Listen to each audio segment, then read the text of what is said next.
All right, hello, and welcome to another session of CSG Echoes of Stardust.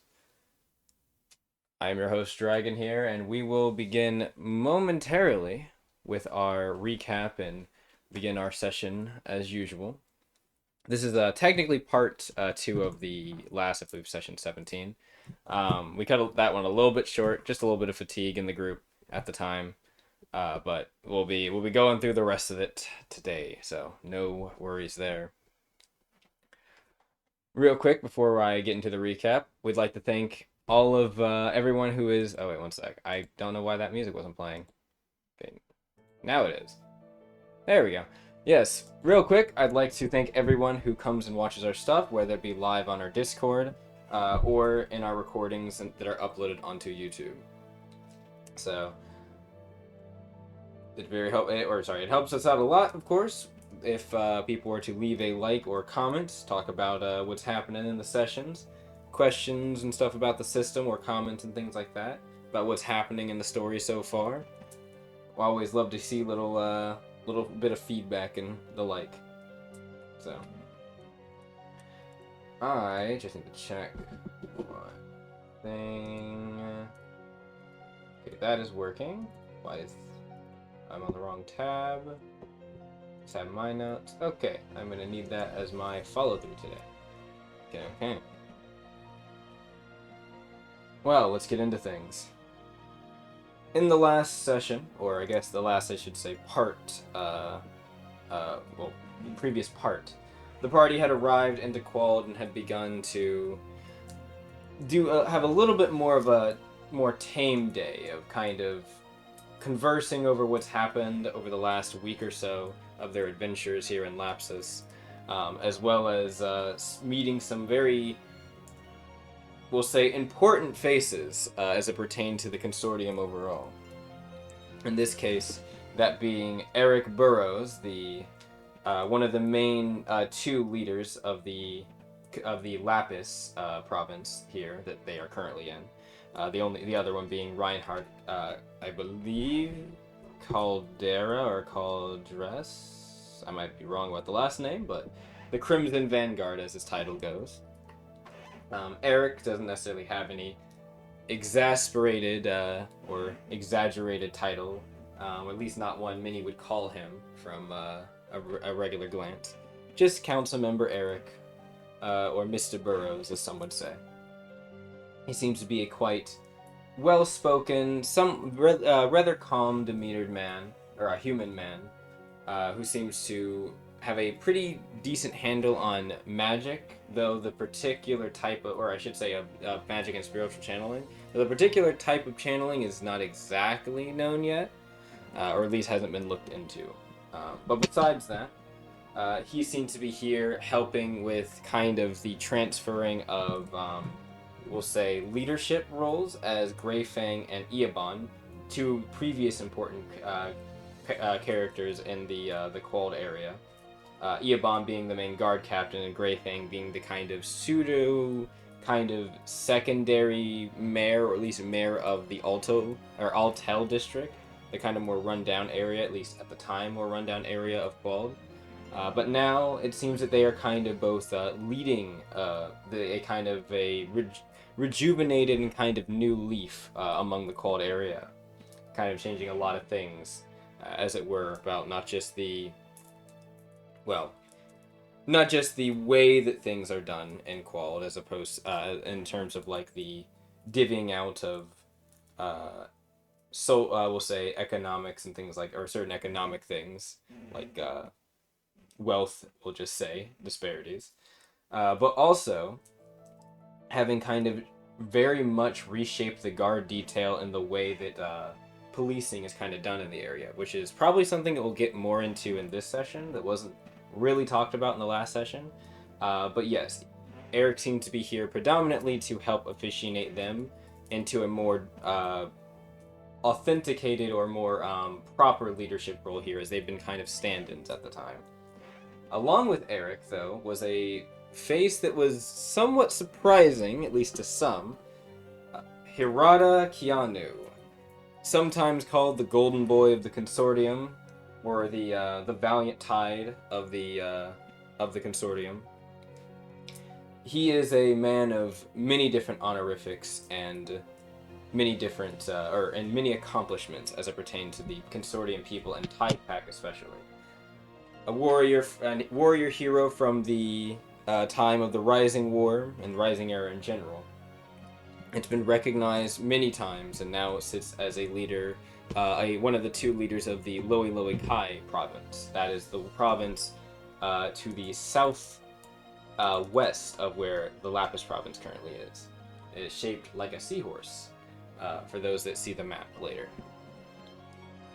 But he seemed to be here for similar reasons to Eric, though it's definitely been indicated that he has been kind of he's been kind of observing things. He's called himself an observer for his time currently in the Qual'd area. He hasn't really directly said what he's specifically looking into, but it's a safe guess to assume that it's most likely the various situations that have been happening in Qual'd and in the southern Lapis area as of late.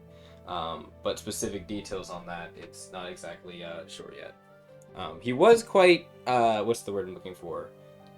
Not careful, but he was quite discerning, if it were, about certain matters as it pertained to questioning about some of the stuff the party recently found that was in Avaro's, not quarters, but in the cavern that Avaro and the rest of the Valiant Hawks had been, or not Valiant Hawks, the Valiant Hooks had been kind of holding up. But the specifics of why and that has not been really figured out yet.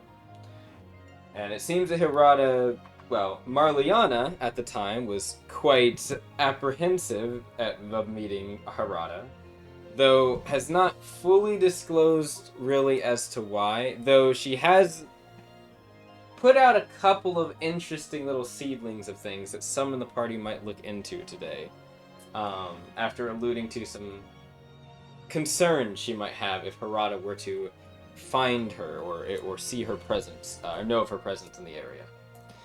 But as of yet, Hirata has not seemingly discovered her. But yes, outside of that, Starsha, of course, had a little mini reunion with Fari after the party had kind of discussed with Fari what happened after the whole Qual'd fiasco and what they encountered. And Fari, of course, gave them information as to, at least some of the information as to what had been happening in Qual'd since the last month and a half or so since they've been here. As a lot has changed, mostly for the better, ironically. But there is still some minor, it seems, throes of things, with her even commenting that Eobon lately has been a little bit more skittish or distant seeming. And they've been trying to figure out exactly why, with Gaiafree kind of giving him some herbal remedies to try to calm him and make him sleep more as he's been struggling to rest. But besides that, it seems that Qual'd, at least for the time being, is not been experiencing anywhere near the amount of hardship that Moga and Lalel might be currently. Which is why they plan on sending help, or we're going to be sending help immediately, even before the meeting had happened in the morning here. But they might have some more extensive plans that will probably be discussed in this session as well. But where we actually last left off was Marliana making her way downstairs from the room to speak with Yunnan as Fari went off with Homie to go meet Rebecca, which we'll cut into after this moment real quick here.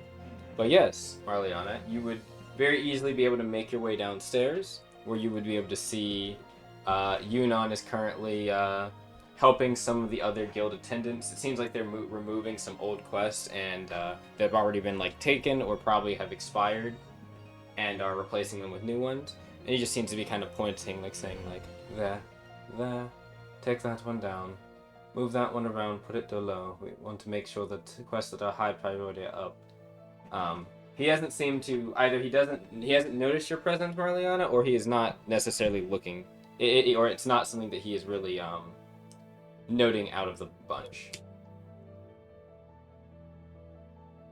Alright, I guess I'll go up and approach him. I'll reach in my bag and pull out the little contract I wrote up. Cool. Um, excuse me. He kind of stops. He's like, yes, you can put. Yes, you're the. Yes, the model is from yesterday. I believe the one that I believe the one that came late with their party. Echoes of Stardust, I believe. Yeah, that's us. Hmm. Well, what brings you here? What brings you to my attention at the moment? Well, Shia from Moga should have sent over a message about a weapon. Yes. So you are the. I remember now. You are the ones that requested that. That special order should be in most likely at some point later today. I can make sure it's sent to your room. Of course, we will still need to be receiving funding for that.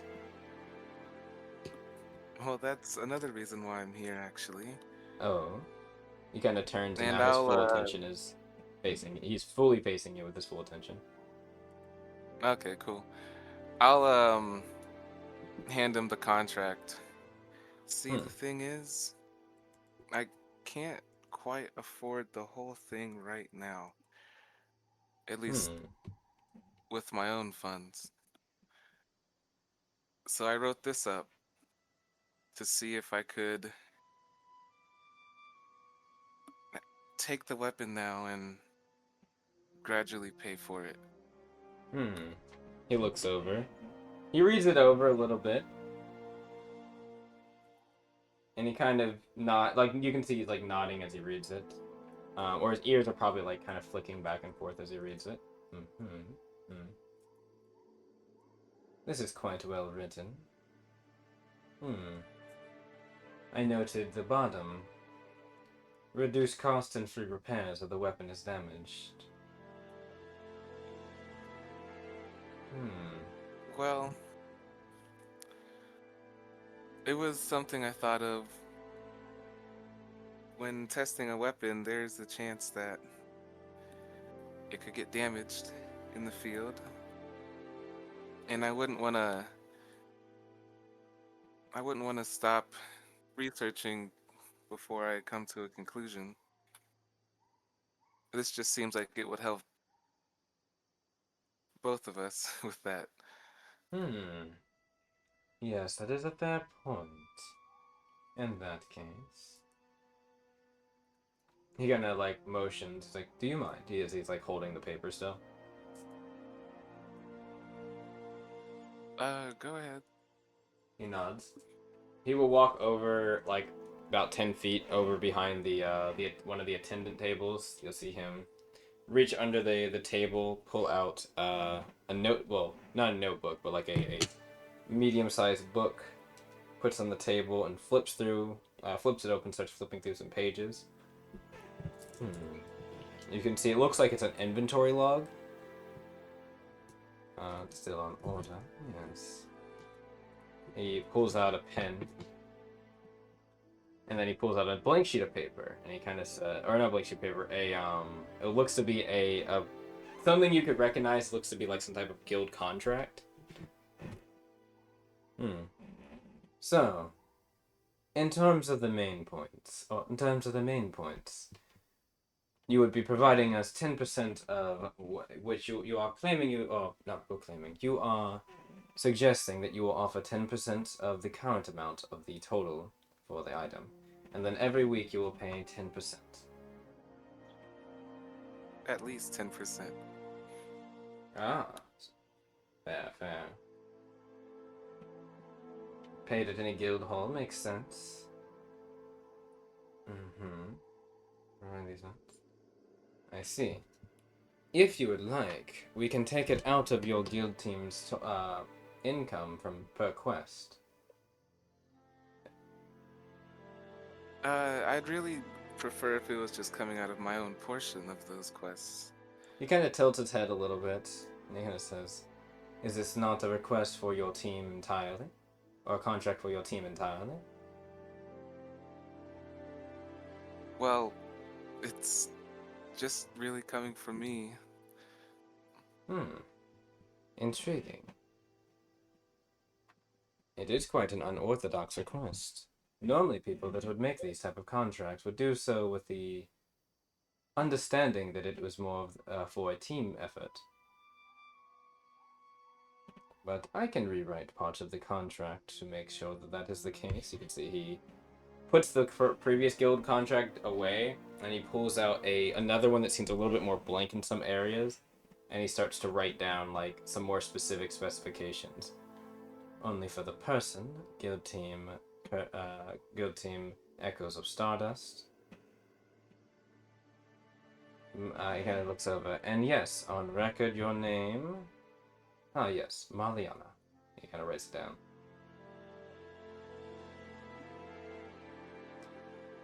All right.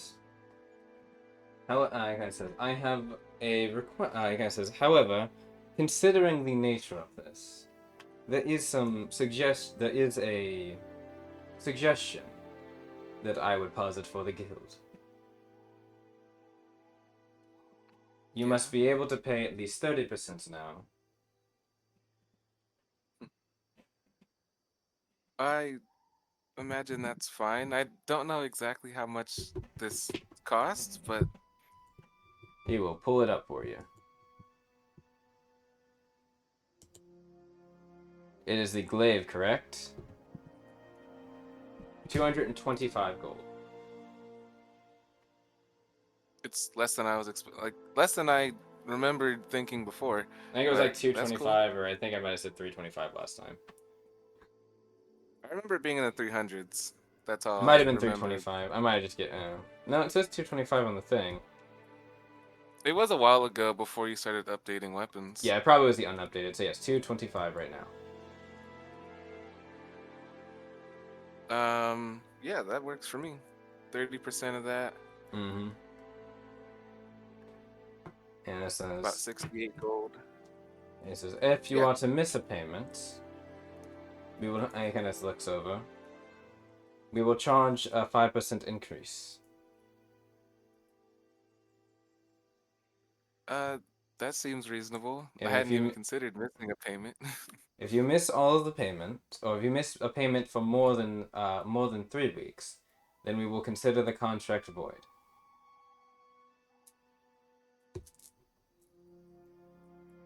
Seems reasonable.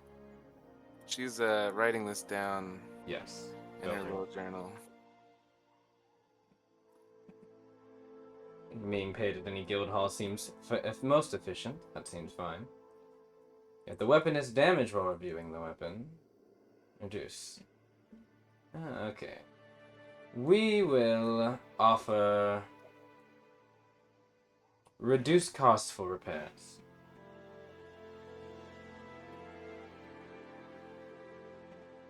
Or, in some events, if you are able to provide us with materials for the repair, earth crystals, malachite, etc., then we will try to do so at a significantly cheaper amount.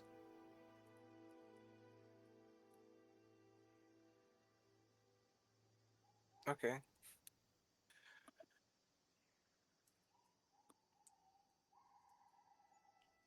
Then we are in agreement. He signs his name. And his if you're wondering, his name is his full name is Yunan Faraday. Is how you say it. Yeah, I'm gonna need that spelled. I'll put it in chat. Cool, cool. So it was Yunan. how many missed payments was it? That until the 3 contract's weeks. void? 3 weeks. 3. All right, So it's a pretty decent chunk of time. Like even if you guys are out for like longer than a certain amount of time in the wilds, like you should be able to get back to a guild hall within 3 weeks. yeah.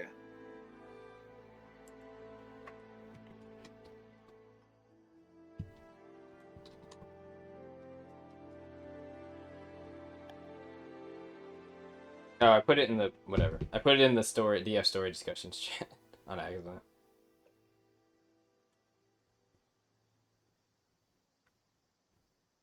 One more time. DF story discussions, go there. Oh, okay.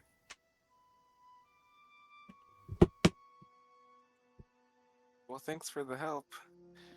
This is the first time I've done anything like this, so I wasn't entirely sure about all the details. Kind of leans in a little bit as you're signing, and he kind of looks up at you. Very kind of like piercing gaze as he kind of says, "Tell me, did you come up with this contract all of yourself?" Um, well, sort of. I showed a party member to see what they thought about it, but yeah. Hmm. If I had to guess, just based on demeanor, hmm. It's either it's either Jai or there's only three that I think it could be. Either Jai, that's that cloaked fiend fellow, or maybe the girl for tail. Hmm. Yes, maybe indeed.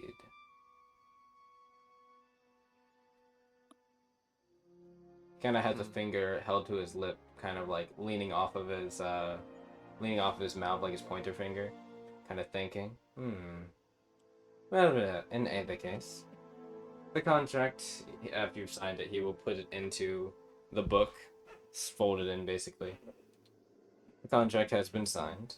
We will supply, I kind of says, please place 30% right here, and we will make sure that you get your glaive when it arrives today. All right. Yep. 68 gold, I believe it was. Mm-hmm. They will take the gold, put it. You'll see he opens up like a cabinet and puts it in there. Well then, Um, pleasure. I can spit out a bit. Oh, he just said that he. I just said he put it in the cabinet cupboard, I guess you could say, and then came back and just said pleasure, like pleasure, and Okay. you're free to go.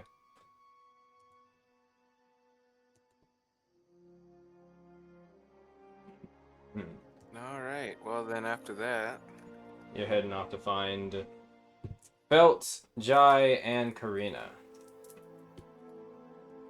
yes. Um, don't really know where to start with that. Yep. I guess you just start looking around, and I'm gonna pull actually up something because I needed to pull up locations. That's the settlement quest journal. Ah, here it is. Homie! It is time for you. So, Fari would have taken you, meanwhile, while that's happening, Fari would have taken you, back over, like, downstairs somewhere, and, or not somewhere, downstairs into, a kind of, like, how would I put it? Actually, it would be, yeah, just be a regular room. Downstairs into another room in the bottom floor, or the ground floor, and would have knocked at a door. There's nothing super special about the door or anything, but they, after a moment of about maybe like a 10 or 20 seconds, Safari kind of looks over at you during that time. Is like, uh, are you alright? You seem a bit apprehensive. I'm not apprehensive. You're apprehensive. Hmm. What's apprehensive? She just thinks for a minute and just nods. It will be alright. I know.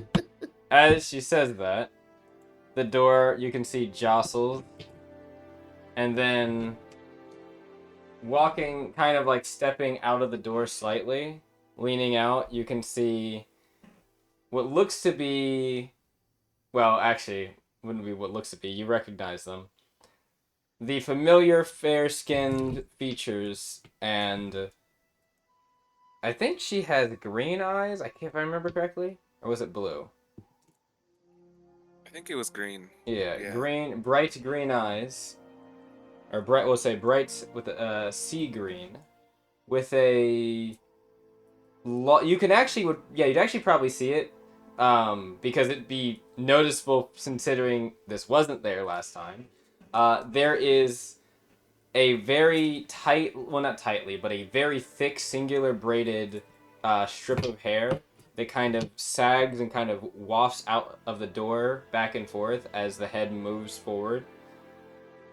The golden locks, if you will, if you remember correctly. You mean the ones that weren't burnt off? Yes, the ones that were burnt off. It is not as long as it was before the burning, before the incident, but it is about maybe middle back length as they kind of lean over, and they're like, "What is it, Fari? This is, She's like, "Have you been?" Fari kind of says, "No. Have you been drinking again?" She's like, "It was just a little night out with the boys. It's nothing crazy." She looks over. Who's this? Ah! Eternally screaming. She kind of looks. She kind of that's looks you up and crazy. down for a moment, and she's like, "There's a moment where she kind of stops as she's looking at you, though. She's like, you look." She kind of shakes. She kind of like, you can see her feeling her head a bit. Maybe the hangover's a bit too much. Do I know you? I'm sorry. Did I? Let me go to the list. Did I rob you? Fari Yes, looks over. baby. Did you say that? Did rob me. He's like, maybe you did rob me. Yeah. She's like, maybe I did. Oh boy. Was that before or after the whole Qual'd fiasco? Who's Look, during. Well, my mind's a bit of a mix. Wait. During. Kind of blinks for a second, and kind of rubs her eyes. Let me read something real quick. Where is it? My soul. Oh, it's down here, isn't it? Ah, okay. Yeah, so that's what it was. So she kind of looks at you, and now she's stepped a little bit out, and she's not like wearing. She's wearing like like she's got like a how would I put it? Like a crop top T-shirt she's basically wearing, and some short or not short, some long pants that she just looks like she probably woke up from sleeping. Like the only thing she's missing is that little hat, like, you know, little elf hat that has like the little ball on the edge of it that you've seen some people in movies sleep with. Like she just woke up type feel.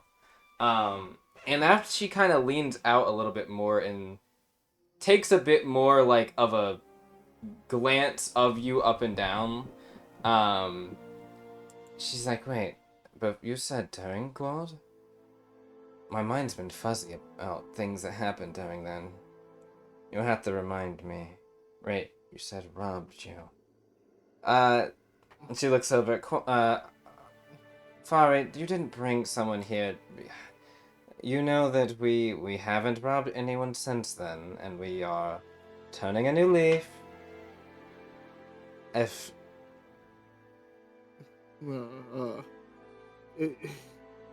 You didn't rob me of anything materialistic or anything like that. It's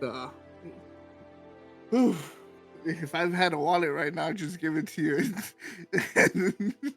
and just walk away. Ooh, I don't. The name's Homie. I don't. Does that ring a bell at all? She looks you up and down a bit. Homie. I'm gonna roll something.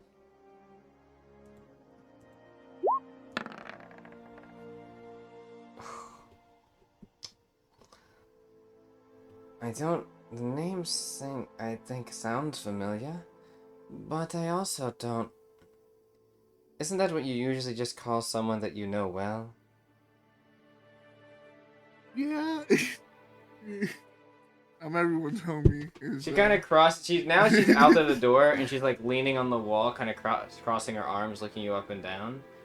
She's like, I would think I would know a kitsune like yourself. Rather stout shoulders, decent posture. You said I wronged you. Did we get into a fight? I mean, that's how we first met. But I didn't want to fight towards the end, and we kind of talked our way out of it. Talked the way out of it. A parlay? Well, we weren't Yeah. pirates for long, so this should narrow it down. Hell, we were pirates for a few months, actually. Hmm. I A see your few. hair has grown back quite a bit. Oh, yes. Wait. My hair grew back. No, it was... She kind of thinks for a minute. She kind of just like holding her head. I cut... No, I didn't cut my hair. It was burned. And then... I remember there's this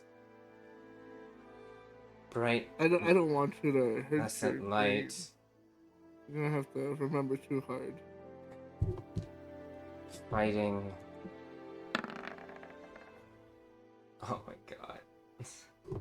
I don't. She's kind of like. You can see she's actually kind of bending down a bit, like her head. You can tell, like, her head's killing her. What? Yeah, just don't. We can. Why don't we just start off from here? You don't have to remember if it hurts. Bari We'll kind of probably- looks over and she's like, I remember you had to go to Gaiafree to get some help with your hair, and then Greyfang braided it up for you. She's like, right, that was after the whole Qual'd fiasco. And then... She kind of thinks a bit. Right, my hair got burned. Because I was...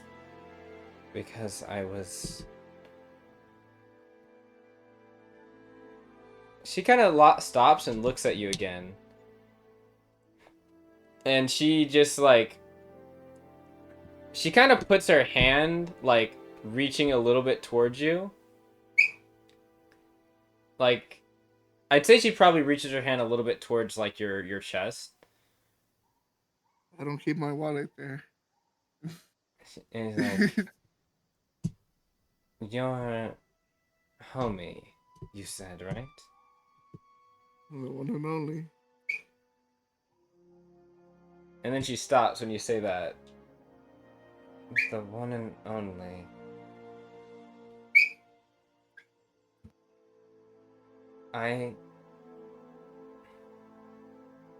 You... Me... What? You... And then there's just like this, you can immediately tell this recognition as she has her hand kind of like between your shoulder blade and your, like the kind of left side of your torso. Homie. That name, I Yep. remember it now. My hair got burnt because I was trying to rob some... No, I was working with... We were working for the mayor at the time. And then we got...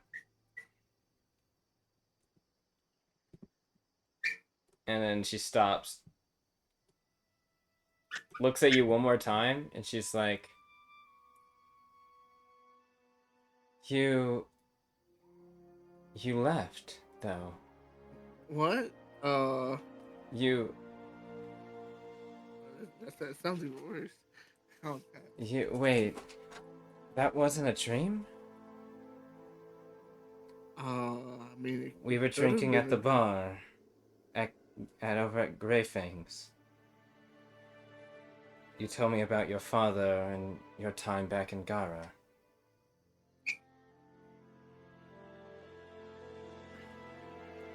Yeah. You said you.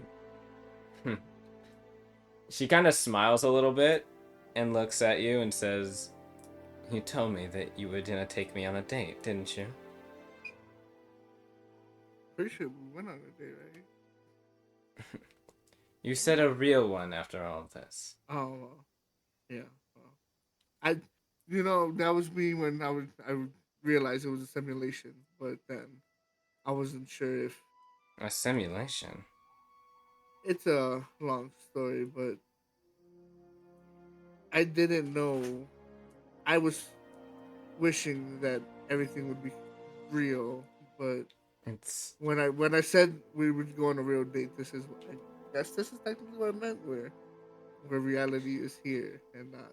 She's kind of like palming, like, again, she's still got one of her hands on you, and she's just kind of like moving her hand across your fur a bit, like, not in like any like necessarily sensual way, just more like a.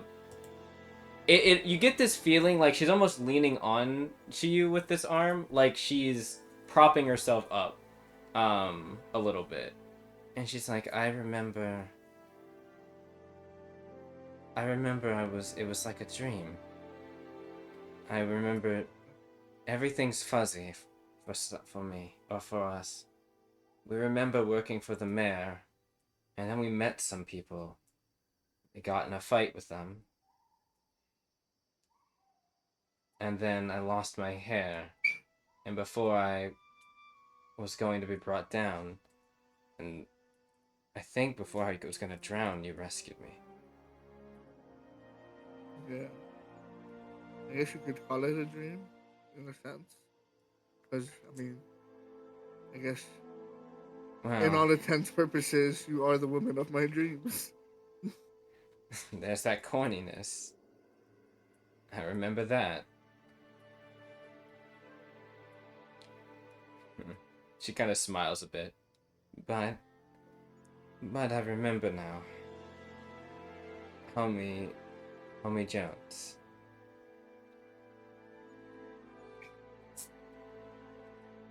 Hi, been a while. It has. It has been a while.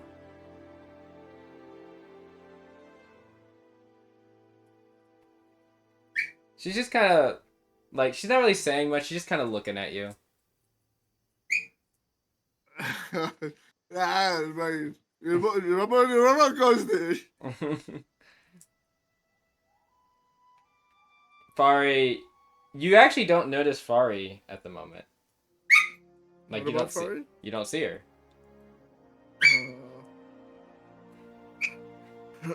Um, how how's you been? What have you been up to lately? What haven't I been up to? Well, after everything went, tits up with the mayor. He's still alive, unfortunately. But after all that happened, the cleaner-uppers decided that we'd, well, maybe not exactly clean up our act, but more clean up what we'd be doing for people. Believe it or not, the guild's willing to work with corsairs. So, we get to do our pirating, but a little bit more on the official clock, so to speak. We've been busting Valiant Hawk areas and little bases that they've been making, little camps they've been making all across the area for the last month and a half. It's been fun watching them dance around and figure out why their storage is always getting blown up. But outside of that, unfortunately, she sighs a bit. Oh, I'm sorry. Come in. I'm not exactly well put together, but Oh, just fine. yeah, she'll let you like into the room. It's a guild room. You can see it looks like it's a room for two. Um, it's got a large king size kind of bed, with an end table on each side, and then you can see there's a large circular table in the middle area and a bathroom. A lot fancier than the room we're in. It's just meant for more like of a personal kind of feel. And she says, "Yep, they had me over here just for. I mean, the others are in their own room, but I wanted something a little bit more personable. And this is one of the better rooms they have for more singles or duos. So I decided, why not? After all, I think the most beautiful belle in the ball deserves a little special. Wouldn't you agree?" Always. She kind of chuckles and looking over at you. Right. She'll pull out a chair for you and sit down, kind of Oh, beside, I don't need chairs. I've got a new trick. I just like fold my legs up and like, and just start hovering. just, yes. She's like, she kind of looks and her eyes like kind of glance at like around you. What are you? How are you doing that? I got some boots from those dreams. Wait. So, okay, well, obviously you're here, so it wasn't a dream. So, how? But you said it was a dream. I'm sorry. What Yeah, I happened? guess I should explain What a the hell little happened bit. to us? So, what it was it was a how do I even explain this? It was Didn't you a guys give a name to the moment in entity time. or something? I don't if that's what you were looking for. Uh, Because I don't remember what you guys called it because nobody wrote it down. fuck. I gave it a cool name. I don't think we called it anything, did we? You No, I did. gave it a cool You name. guys gave it a name. Uh, glitch. It was like Glitch. glitch. It was glitch something, or was it just glitch? No, I gave it something cooler than glitch.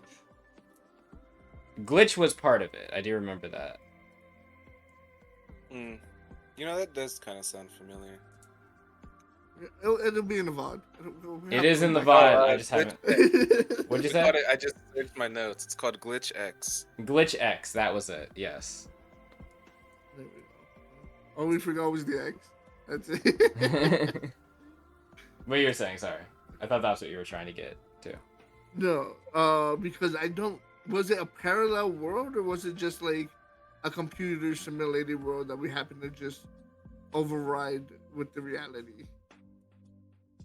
More of the second, but the description is a bit.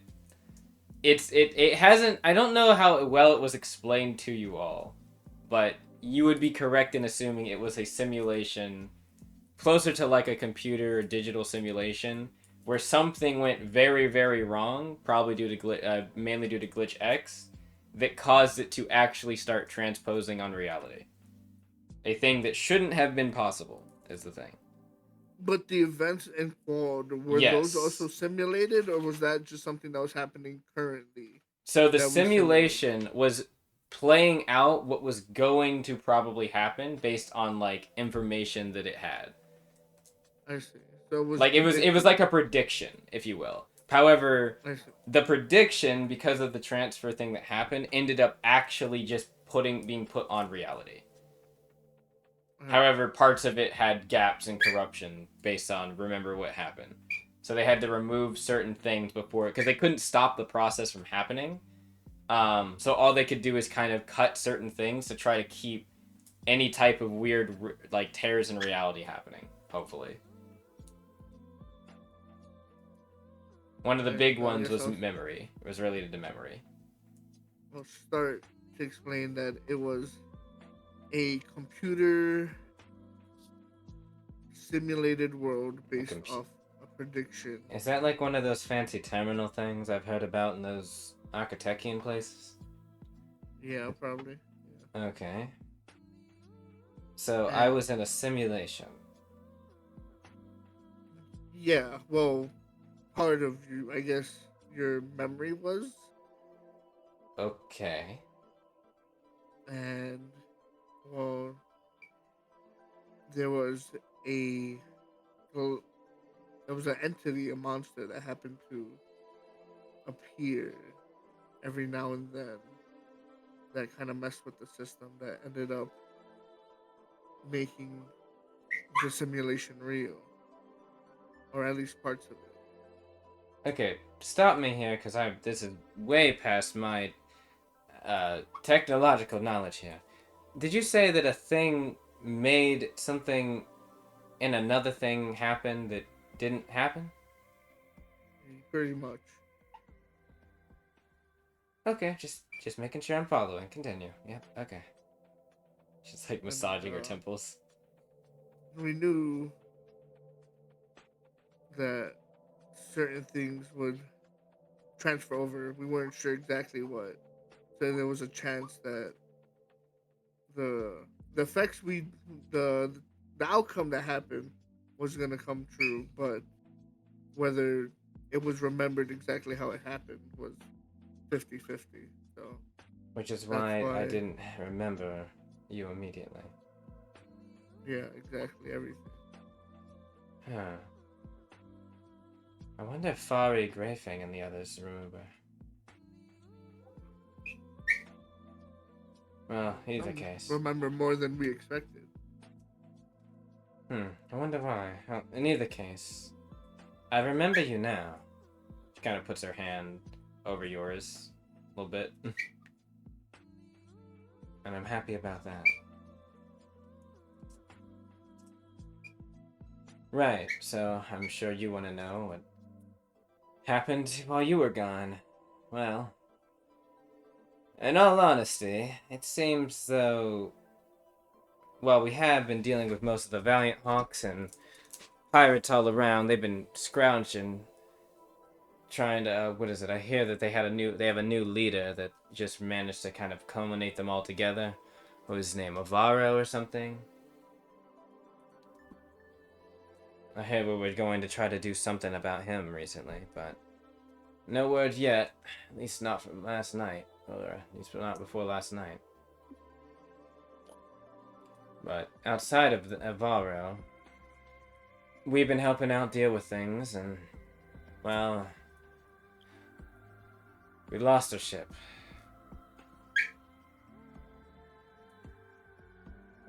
Like your personal ship? Yeah.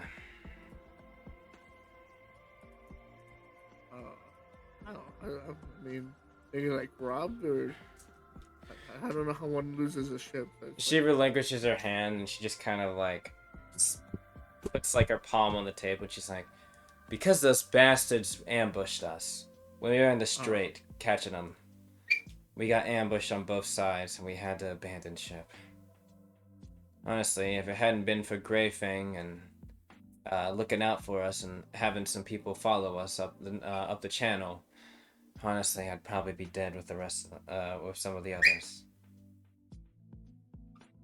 thank God that didn't happen. Yeah. She was our first ship, you know. I know that we didn't exactly have the best of life, and yes, we were technically doing minor piracy gigs. Technically, the first people we ever robbed, I think, was actually you, believe it or not.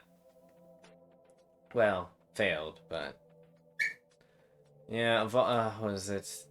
Was it not Chase? What's his name? I'm sorry. Alan. Alan. That's his name. Alan was our first main gig after we'd been doing small stuff. So honestly, it's probably best that it went that way. The fact that it went so badly meant that we didn't exactly fall down some bad rabbit holes. Hate to be like how the Red Hooks are right now. Well, I guess formerly. She kind of looks over, and she'll look out the window a little bit. But I am gonna miss the old girl.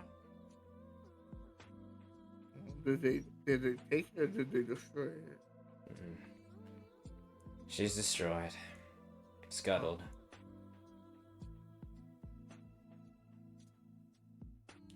Unfortunately, I don't think that even if we were to try to bring part of her up, it would be worth trying to repair. Besides, there are more important things.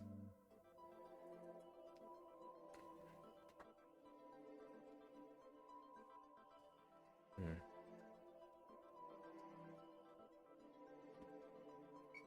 Why not make a new ship? It's making a new ship's expensive, homie. I mean, we did technically uh hire you guys, so technically, what's uh what's our pirate crew without a ship, So I guess that's on us to get you guys the funds. Gia looks at you. You do that for us? I'd do anything for you.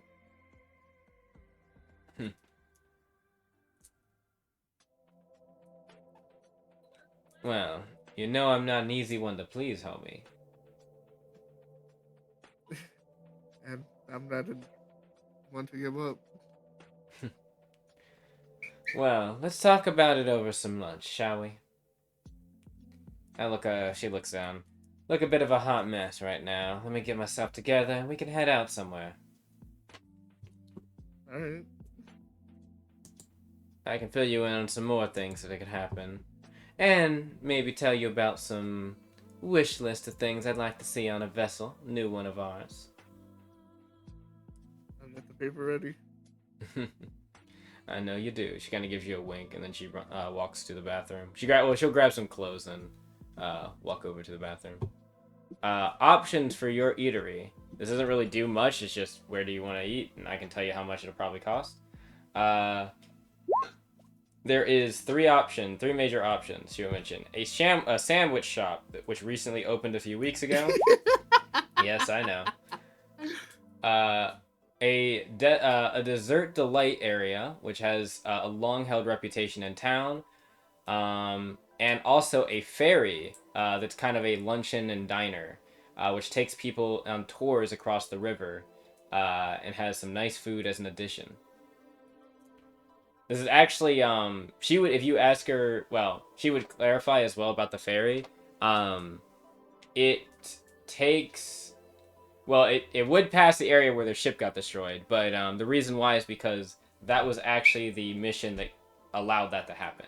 It's a new addition rekindled by the Altel district, getting some new investments in there.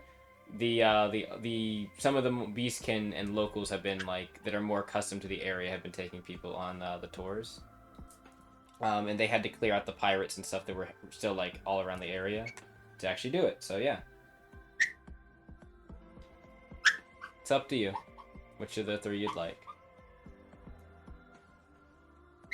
Internal homie wants Sandwich shop. But I think the ferry sounds nice. Mm-hmm. The ferry is a bit more expensive. How much expensive? What's Google telling me? How many dollar signs on that? If you want, all right, here I'll tell. Best way I can do it is this: money sign. If you had to go by money sign, sandwich shop is 2 money signs. Desert Delight is probably 2. 2 to 1. Yeah, I'd say 2. And then the ferry diner is probably a 4. I mean, I got paid, but I don't know. It's 130 enough. I mean, do we have a guild credit card? Am I allowed to use the credit card? Mom, Dad. Alright, do you want to ask them? Do you want to go upstairs and ask Starsha, can I use the card? Man. I don't know if I'm poor or not. What do you mean? Don't you have gold?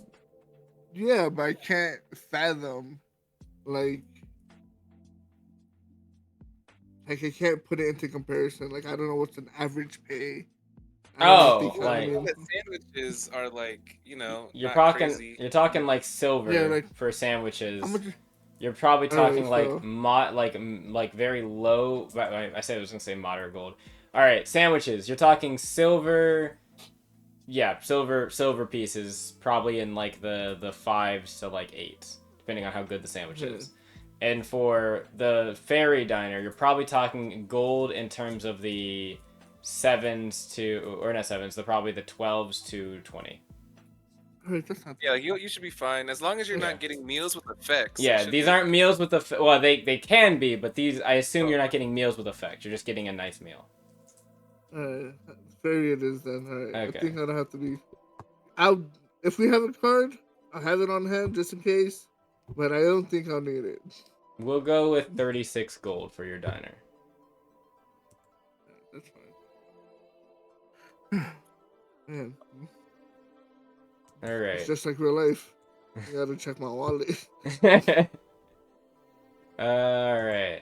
So cutting away. I want to check I rolled a in. D4. I Yes. didn't need to.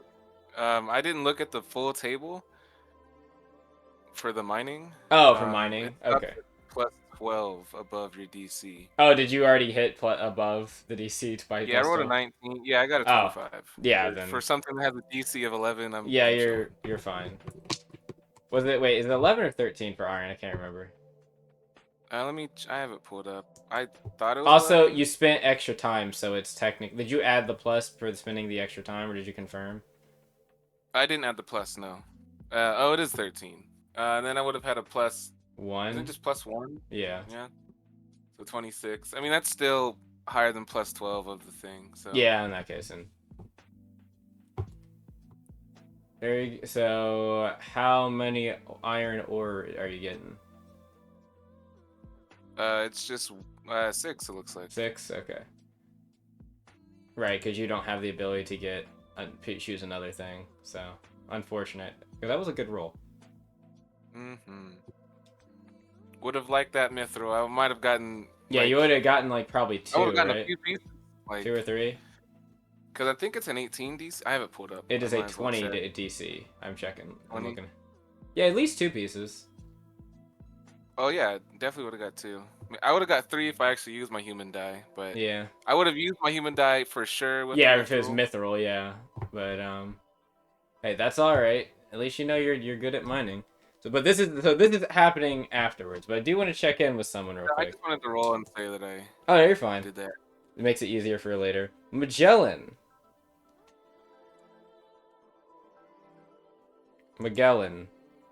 Are you here? Couple of seconds, grabbing food. Oh, okay.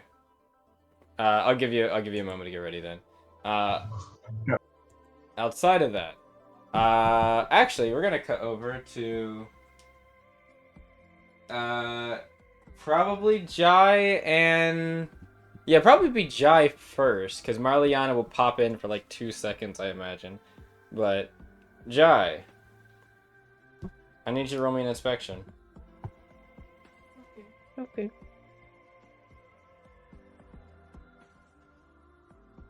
Oh, also you might want to.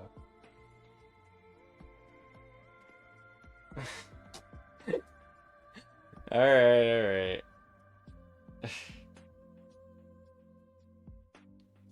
Let me cut something on real quick. I gotta cut the light on.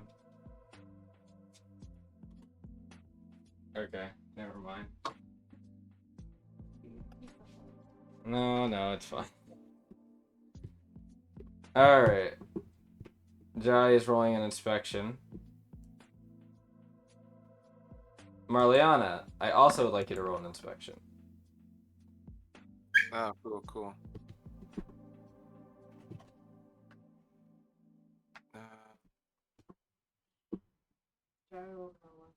11 from Jai. Alright. I just had to write something real quick. Inspection. Alright, here we go.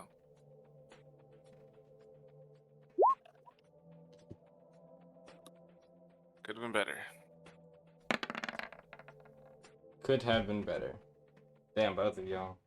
Good thing it's not in it. Well, I guess it'll take us some time. So, Jai. Oh, that might change how well. No, it won't. It won't.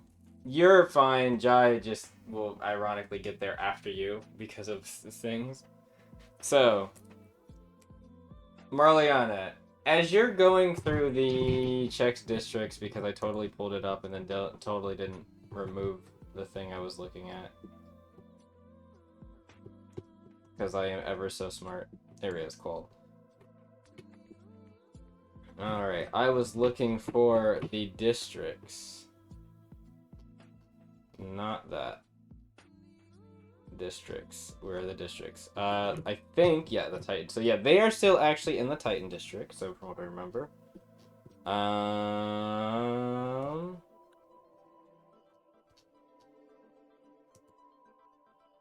So they're going to be at. I'm just looking through something. Ah, yes. Okay. So they are kind of roaming around the Titan district, just going from there's like another adventurer shop. You would see them coming out of Marliana. Belle has got what looks to be a pastry. Currently, like they're holding in their mouth right now as they're holding a bag of some stuff, and then you can see Karina currently has this very funny hat and like this fluffy robe that is currently draped over their shoulders. And they are talking about something. And well, Karina is talking and Felt is just kind of nodding along, chewing on whatever this pastry is. Hilarious. As they would probably notice you, like you are noticeable, Marliana, especially if someone is like knows you. As they kind of look over, and you hear Felt's like, she like puts one of the bags over to Karina. Karina holds onto it, and they will take the bread from their mouth, or the pastry from their mouth, and be like, Mariana, how are you doing? What's up? What's wrong? They would not say what's up. They say what's wrong. I was actually looking for the two of you. I've got some transceiver devices from Starsha she wanted to give to either one of you two. It's like, oh, I'm sorry. She kind of like looks over. We kind of just walked off without saying much, didn't we? Everyone kind of is doing their own thing. It's okay.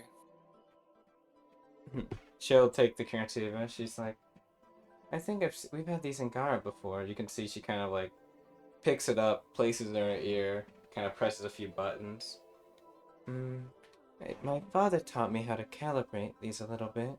So, signal. Okay, that should work. Alright. Karina's kind of looking at it, and she's like leaning left and right, kind of tilting their head, and they're like, so what? So what is this? So what is this? How does it work? It's like, oh, so it's got a few buttons on it, but it's nothing crazy. But it allows you to talk over long distances.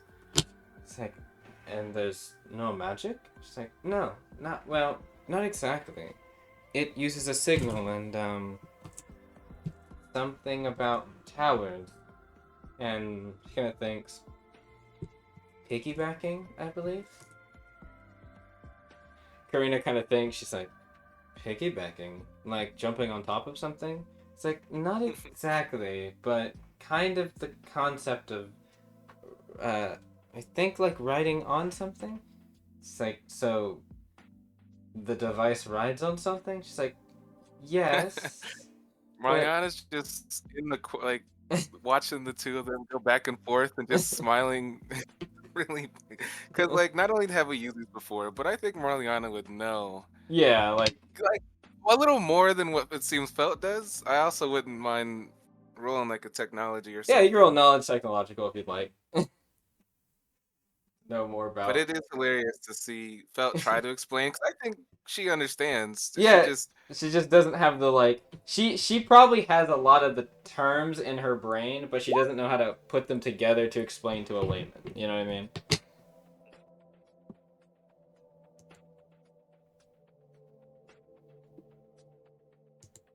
All right, let's see. What did you get?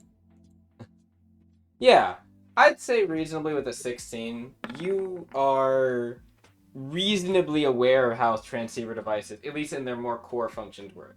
They're communication devices. There are obviously different types of them with different ranges and such. These ones seem to be rather rather basic ones. Their ability to like for instance, you don't think they have the ability to like record sounds or anything. These are just probably like transfer your voice to another person, and you would know the process of how they link to different transmission towers, or they can connect to transmission towers, or waypoint towers that are linked to them, and they can connect themselves through those to speak to other people that have the same signal as you. And you would all with a 16, I'd say you'd know about unique signals. So like, it is possible, which is what Felt just did, to connect to a specific frequency or signal that you have, and only you. Well, not only you can access, but it's usually only accessed by you. Someone could intrude on it, but they'd have to know what they're doing and have some type of thing that's going to do that. Yeah. Yep. Usually the device's like actual distance of communication is rather limited unless it's a very like potent or special one.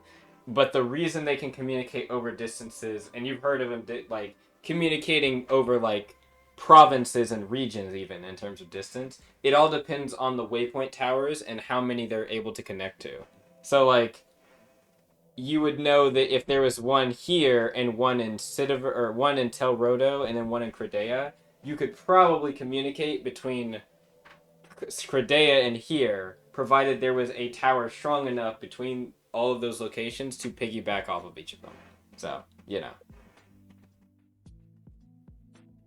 Yeah. So I'll go ahead and explain it like that. That our voices are turned into signals that are sent from short distances between us, and longer distances. That's when the towers get involved and all that jazz.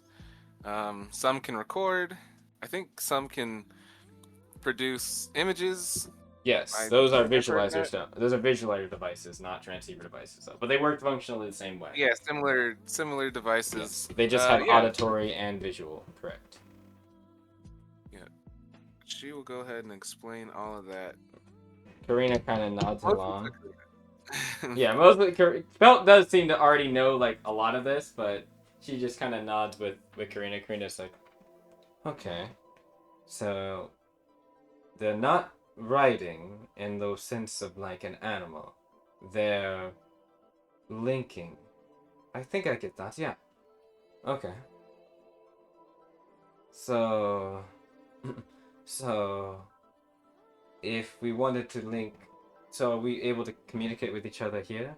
Belt says, even though these are short-range ones, as long as we're in the bounds of the town, we should be able to communicate with each other with minimal interference.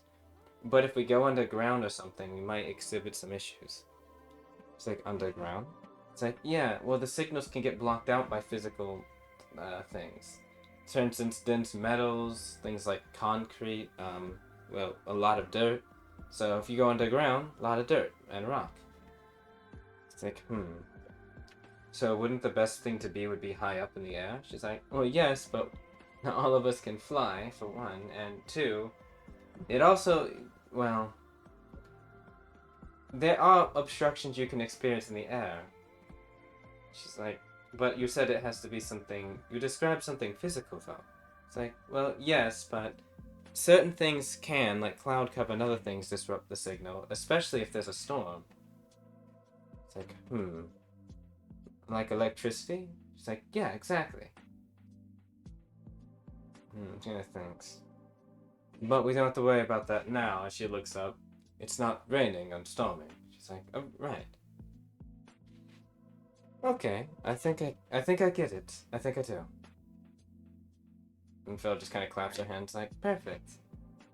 Oh, was I have one, and I'm giving one to Magellan next too. Oh, if you're wondering, Magellan, we actually saw Magellan not too long ago. He was at the old Pikesmith. Oh, down that block over there. I think I remember where that is. You do. I remember hearing it.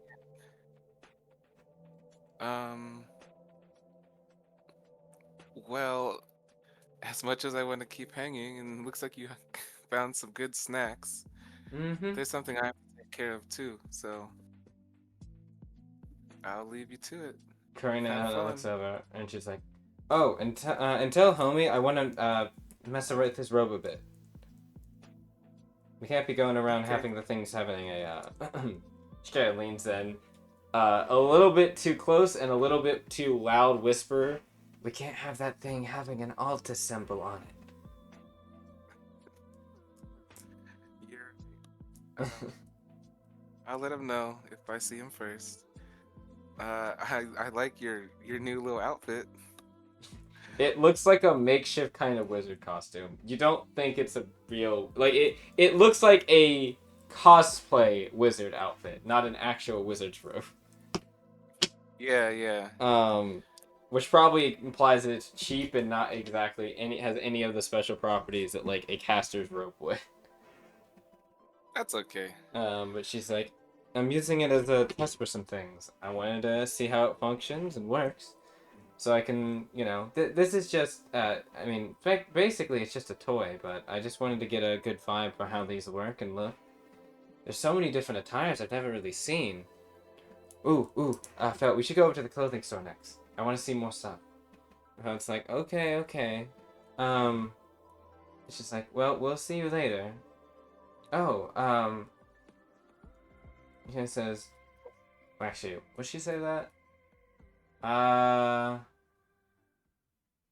Nah, she wouldn't. She just Well, I'll say I have one thing as we're all like walking away. Mm-hmm. Karina, I have some notes on an outfit. I remember you might make one for me. She turns around. Outfit? She just... I don't remember how much I've... Wait. Did I talk to her? No, I'm not 100% sure. You have talked with her about having her make something in the potentially? I think it was Starsha making more of like comments on... whatever. Either way. Well, yeah, there's a outfit I was thinking about for once I start doing like fighting competitions. Karina's like, fighting competitions? Oh, she says, she looks over. Does the rest of the consortium have alto trials as well? I don't think it's anything as complex as those trials. Oh, From my understanding, it's just I think it's just different fighting competitions, and the more you win, the higher up in the competitions you can go. Try to prove yourself as a warrior or something like that. It kind of sounds like alto trials in some ways. I guess it's not exactly the same. Well, these fights are more for glory and money, I think. There's no money? Well, yeah, you usually win you usually win money when you win. You don't get, like, rare pelts and furs and, like, accolades and things? I doubt it. I'm sure there are other non-monetary prizes, but... It's like, you can use the money to buy those things. You can use that money to buy those things, though. It's like, I guess that's just transferring one good from the other, I guess, so... Okay, so where do we sign up for these things? Well, I think there's some in major cities, but I've also heard that there are some you can find just out. I don't really know, but those are the ones I'm looking for. Then we should do it. And she kind of just perks up, like, holding a kind of a triumphant fist to the side. We should do it. I'll match her triumphant fist. Yes, we need to be on the lookout, so just keep your eyes and ears open. It's probably not gonna be out in the open. These competitions? I thought you said that they host them here. Well, some are gonna be more public than others, from what I understand. She kind of thinks. So, some of them aren't public. Do you think it'd be easier to find the non-public ones if we worked in public ones? Probably, yeah. Building a name for ourselves would be good.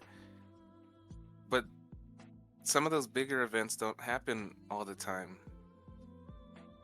So they're on a schedule. You can't just do them like certain auto trials, as long as there's a mentor. Oh, she kind of thinks. I At will least look for the into public these events. she says, I will look into these public competitions. She looks at Felt. Felt just nods. I'll help as well, don't worry.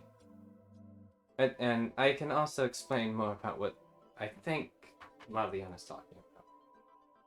It's like, She nods. Then I will make sure that I have your costume. You didn't call it costume, you called it outfit. She would say, I will make sure that I have your outfit ready then. By then. She like jumps up a little, like with a giddy smile. Thank you. And as they start walking away, you can hear them talking about like you hear like the word arena and coliseums, things like that be mentioned. And Yeah, Karina's yeah. just nodding, like to Felt, like definitely soaking in what she's saying. And trying to like, and like you can hear them asking questions more like, how many people participate in these all competitions? And they start continuing on. And then yeah, you are, if you'd like to go, do you want to go to the old Pikesmith real quick? Yeah, Marliana's gonna like not full Alright. sprint or anything, but she's gonna like quickly, probably like skip. Honestly, she's in a good mood.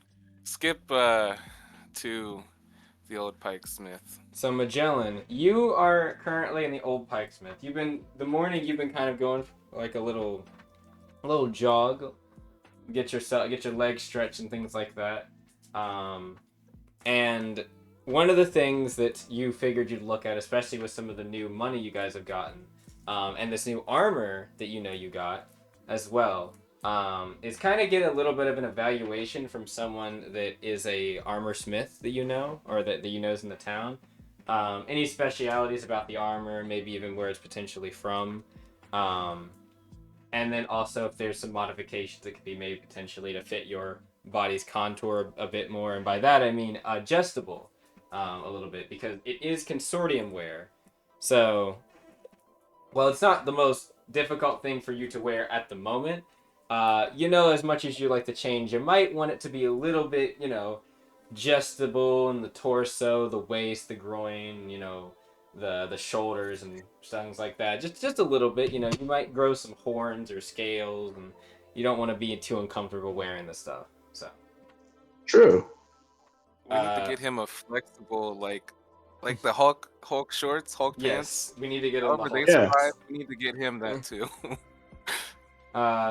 So right now I actually have the guy's name because you guys have talked to him. This is the guy you bought your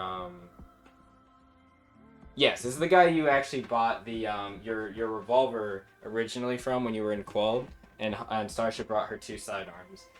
His name is Lightus Miguel. He is a old 38-year-old Servalcan man, with gray eyes, a luxurious yellow fur. He's actually kind of tall at 6'3", and he's got a little bit more of a rounder build with a slight, but has like a slight bow leg a little bit, and he's got a rather his voice. It's probably, you think it might be just some vocal damage of some kind, but it has a bit of a high pitch kind of crack to it sometimes when he says certain words. But otherwise, it kind of sounds like regular. So he might be, if he talks a bit too quickly, you'll hear his voice kind of raise and he kind of coughs a bit and it comes back down. Yeah. But yes, he's been currently looking at your armor for like the last hour, kind of not really like, I guess, super in the back, just kind of like measuring things up. He's taking you back, taking your measurements and things, and he's like, so you're saying you want me to make sure that it's able to adjust for different body postures. Are you planning on giving this to someone else? Nah, not quite. In the nature of let's say certain skills I have, I can things can change for my body. So it's pretty odd, but This is a little neat trick I've always had. Well, I'm not really sure what that means. Maybe if I guess if you're using some type of transmutation uh, channeling, I guess I can understand. You mean so? I'll just need to make some small adjustments here around the joints of the thing, of the armor. This is very well made consortium scale mill, might I add. You can see what he's wiped it down, so it's been cleaned of any like of the main obscurities. It actually looks rather new, despite there are a couple of dings and things on it. He says, he's like, you know the trick about armor. They say if it's brand new, that it's actually there's a less reason to buy it. You know that, right? Not that you're selling, of course. Because it hasn't been battle tested. You're a man that knows their stuff, then. Good. But yes, even though this is, I can tell by the lack of tested, you can see he kind of takes a little small hammer, kind of dings it against the plate. It'll hold. So, it should be good. I'll just need to make a few adjustments, and I can. He kind of looks at you. Based on your attire, I'd guess guild team. We can have it ready, and I can have it ready and sent to you over the next few hours. I'll just need a small little fee for it. Nothing crazy. About 15 gold. 15 gold? Do I have 15 gold? You should. If everyone got paid like twice. Oh, Magellan wasn't here. He wasn't Oh here right, for that. Magellan wasn't here. Yes, please. We got. Where'd it go? I usually highlight that. It was 35 gold. I'm pretty sure. Mm-hmm. From the reward, and then everything else just went to the bank. I think. As far as I'm aware. It was. Wait, how much did you say? Sorry. Wasn't it 35? 35 for the quest reward, and then there was the money you got for. Oh, did the money you got from the horde just go into the? Okay, yeah, so 35 gold. Man, I know I wrote that down. Okay, I have a decent amount of gold then. Yeah. So he'll Alright, take. so 15 15 gold. Yeah, I'll give the 15 gold. He nods. He'll take it and puts it behind his desk. He's like, "All right, I should be able to get that stuff out for to you, like I said, in an hour or so. The adjustments are decent, and consortium armor has a bad habit of being quite what's the word I'm looking to say? Inflexible to the archetype of many beasts and other creatures like yourself and me. But with a little bit of love, you can make anything malleable, so.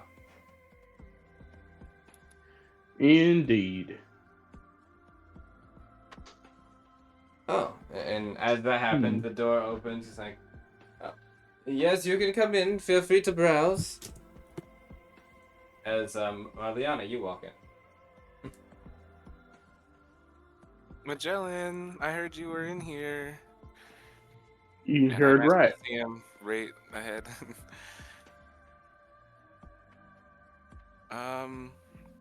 Here, I have something for you. Starsha got transceiver devices for us. Well, we got a few, and she wanted you to have one. Oh, that's neat. I'll take one myself then. Yep. So Starsha has one, and Karina has the other. Felt has the other. Yeah, Felt. It was Felt. Well, I guess Karina's with Felt, but yes, Felt has the other. Yeah, no, I was looking at her name when I was. Oh, okay, that. You're fine. Technically, there is a fourth, but Fari has it. Oh yeah, I haven't really counted hers. You're fine. But yes. But yeah, John's gonna take the device from Marliana and be like, "Well, I very much appreciate it." Yeah, no problem. I see you're getting your armor looked at. Yes. Well, we're trying to fit it towards a certain type of person, aka me. As you know, I do have my changes. I understand. I want to give the armor an appraisal. Something I want to do Yes. is appraise it now, and then after the changes happen, so I can Appraise try it to again. learn how to do that. Yeah. Okay.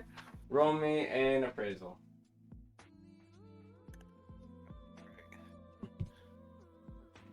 And then just for the sake of things, go ahead and keep track. I'll tell you when you pass and fail these, but yeah, go ahead and keep track.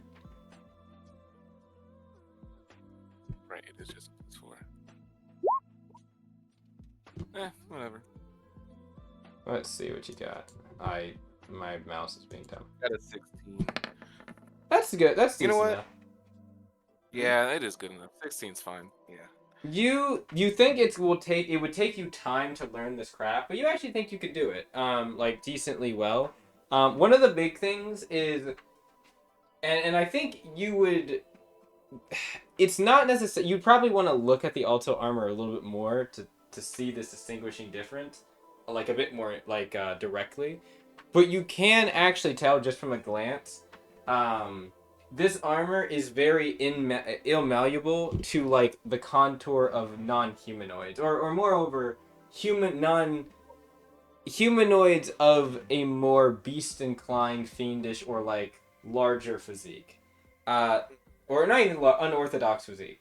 Things that have horns, spikes, ridges, scales, fur, even you could see having issues. For instance, a lot of there's certain sections of the armor that would probably catch on a lot of like fur and stuff like that. That would cool. They'd be quite uncomfortable to wear, and there's some easy fixes to that of just adding cloth around the ridges of certain parts of the plate and things, or the scale mesh and things.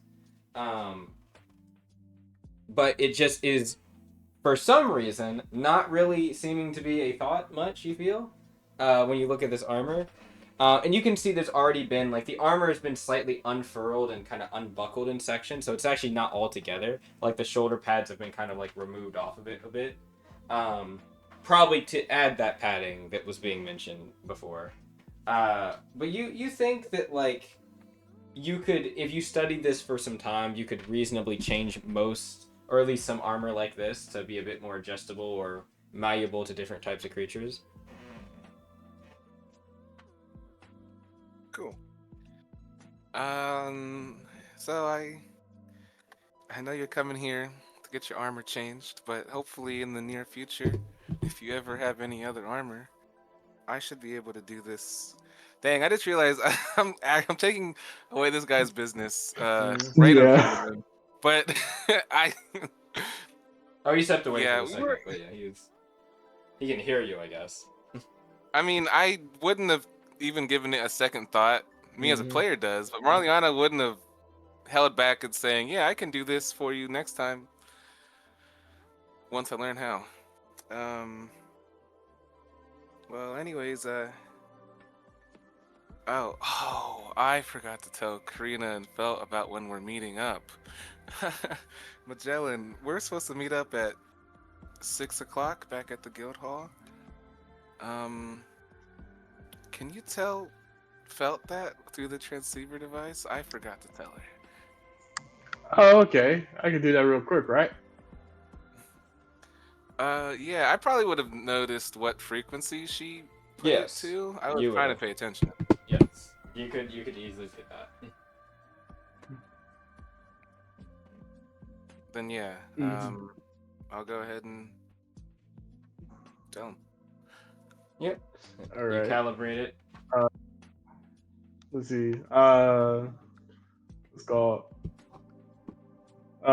Man, I want Joel to say something very funny. What do you want to say? All right. I'm gonna dial up Felt, right? Mm-hmm. Well, you can hear there's a little bit of almost like a chime before you hear. Yes. Hello. What's up? What is it? What's cooking? Good looking. We're supposed to be at the place at 6 o'clock. Wait, what? The guild hall. The guild hall. Yeah, the guild hall. Right. Wait. Oh, we're meeting at. Okay. Karina, we're gonna meet the others at 6 o'clock at the guild hall. Yes, we'll still have time to go to that other place too. Don't worry. So Karina, say hi. I will. And then it clicks off. This is fun. I love you peoples. You actually, Magellan, get a ring yourself. Oh, the chime starts in your ear. Mm-hmm. You accepting it? No, well, you can't be that bad of a stranger. Yeah, let's pick it up. The chime answers and it says 5 more. No, I'm joking. It doesn't do that. It says you actually hear Starch's voice, which is it's not frantic or anything, but there's a little bit of a mild exasperation in her voice as she says, Magellan, I have a question. Do you happen to What did know I do this time? where the bracelet that we got from Avaro went? Uh, hmm. Let's see. It's not in John's gonna the hoard storage we have in this crate here, which means somebody took it. John's gonna check his person, see that it's not on his person, and be like, I have no clue where it is at this moment. Alright, well, Homie doesn't have it. I mean, I think homie does have it. Cause was the homie the one that took it off of him? it was in the crate with the rest of the hoard stuff, and it was taken. Oh, I thought it was the one that took off of him that was on. It was, but it was then taken. Oh, I didn't take it. I know I took it off of him. That's why she was I like, don't but she remember knows taking you it. don't have it anymore. That's what she's saying. But she doesn't know who has it. Because she knows you have the rope. Or the, well, not rope. What is it? The chain. Was it chain rope? Might be chain rope. I can't remember. I think it was a rope. Yeah, chain rope. But the. That wasn't even solidified. Like I wasn't like expecting. Like, I didn't like want to take it. I was just checking to take it. Yeah. Well, like most of But still, everything if that it wasn't matters if taken someone is else just wants it. currently stored in the crate. Like that was what was said. And it is not in the crate.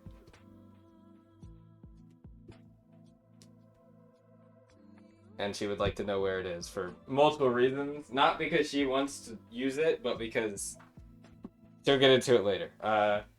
She just says, that's alright. If you find out who has it, tell them they need to bring it back here right now. And don't attune to it, whoever has it. Wait, Oh, is boy. Maliana with you?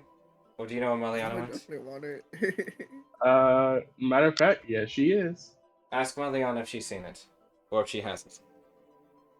Marliana, have you seen the little bracelet that we got recently?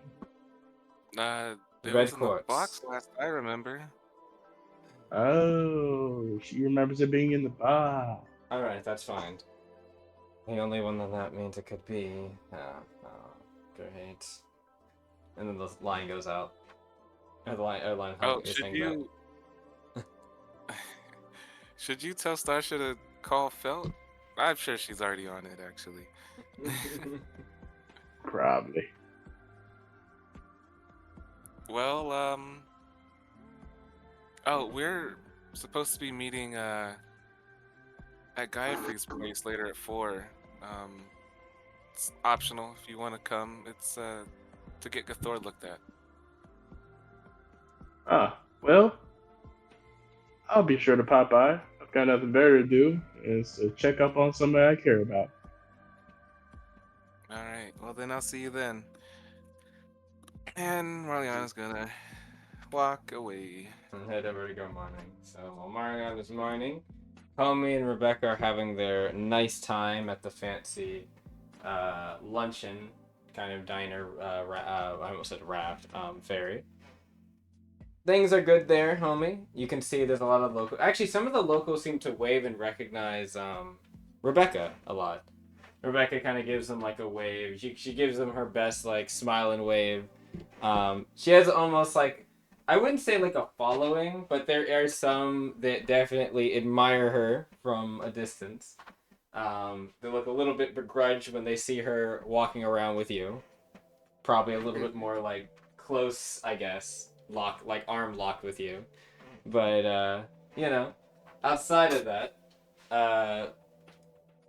you know, things are nice. Rebecca fills you in, like I said, on more of the things that have happened. More specifics like what happened to Alan and stuff that was already kind of talked about last session with Fari. That he's currently in jail, waiting trial now, probably for his stuff. Ragady's already is in prison, and things are going relatively well. They actually, she would talk about how Eobon, one of the big things Eobon immediately did. Actually, I could pull this up because I think it was going to be mentioned last session, and I don't think I did mention it last session. So let me do that real quick because it is important.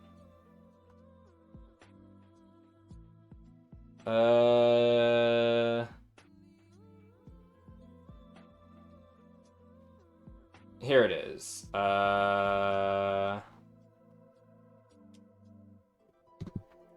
Okay. Right. So here, I'll just read part of this. So the guard detail was drastically changed since the temporary appointment. At this point, still temporary appointment of Eobon and Greyfang as the town's mayoral leaders. Both it was at the time and still is kind of seen in this way, but it's more accepted and kind of agreed with now. But at the time, there was a very controversial decision that they made to, effectively, all the guard detail that was affiliated or suspected as being affiliated with the Valiant Hawks, unofficial militia group, and by proxy, any Altis regime sympathizers in the southern Lapis zone, were all fired or put on leave. Like immediately, full stop. That was one of the after Alan was kind of processed. That was one of the first things that they both did within the first week. It rocked a lot of so. Despite the fact that it has gone through here, a lot of Lapis, like the province here, has kind of been rocked by, we'll say, concerns and accusations of certain kinds of that the two Eobon and Greyfang have overstepped or acted unwarrantedly due to recent events. However, in general, the decision was allowed by the leading council members of Eric and Reinhardt. So the controversy is more around not necessarily the legality of it, since they were allowed by those two, or it did get processed through those two, and they did agree that it was allowed. But others in the council in other provinces disagreed very heavily with the implementation of this, and have.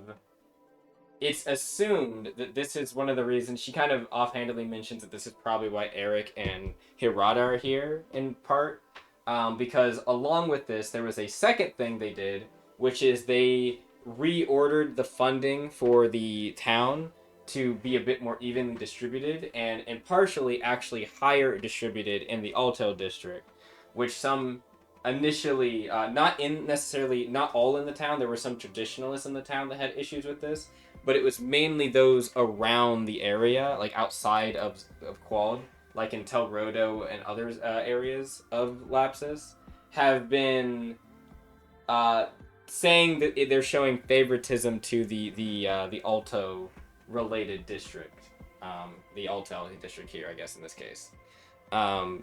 While they have held fast that it is course correcting for the historical disenfranchisement of this district, and because it needs the funding and assistance to prop it more up, so it is back to a standard with the others. Again, so far, while there is some mild issues of some of the traditionalists and moderates in the Qual'd area, most of them have kept kind of quiet about this issue and have kind of just tacitly kind of accepted the changes. And especially since nothing really bad has happened since then, the Old Soul District is actually receiving a lot more commerce now. It's actually being regarded as part of the town and not just like a small shanty town anymore. The over-policing has very much been limited now. And they have also made a ruling that basically makes it so that that was one of the big things. Even though they fired a bunch of the guard detail that were affiliated with the Valiant Hawks, they rehired a lot of people from the Altel district and some of the other districts to kind of monitor those districts themselves as opposed to grabbing people from outside of this area to police them. And by that I mean, like, before, I think it was mentioned that there was a lot of guard detail that was pulled in from other towns and settlements to help Qual'd, and this kind of happens a lot in Lapsus, but like a lot of guards are kind of tossed around different parts of the provinces. In this case, they've tried to keep it mostly of local guard detail until they can, which they hope to foster kind of more community-oriented sentiment among the people that are supposed to be, again, protecting the people of the community, and not just kind of like being separate from them. To this extent as well, the cleaner uppers were hired as corsairs, a special interest group. Their previous actions with Alan have been, generally speaking, forgiven, even under the consortium's laws, mainly because the guild kind of vied for them, and they aren't actually part of the consortium. They are part of the guild at this point. They don't actually have necessarily... They were thinking about becoming like an official guild team or potentially just regular officers, but they haven't really decided. Her and the rest of her band haven't really decided yet. One of them, unfortunately, did not make it out of their ship getting destroyed, but the rest of them are still alive and still kicking. And they have been, just effectively relaxing and enjoying being looked at a little bit more as, instead of being looked at as, we'll say, in a negative light, being looked at a little bit more triumphantly by some of the locals, especially those, like you'd see, especially on the ferry, some of them kind of give them some mad props for things that have happened.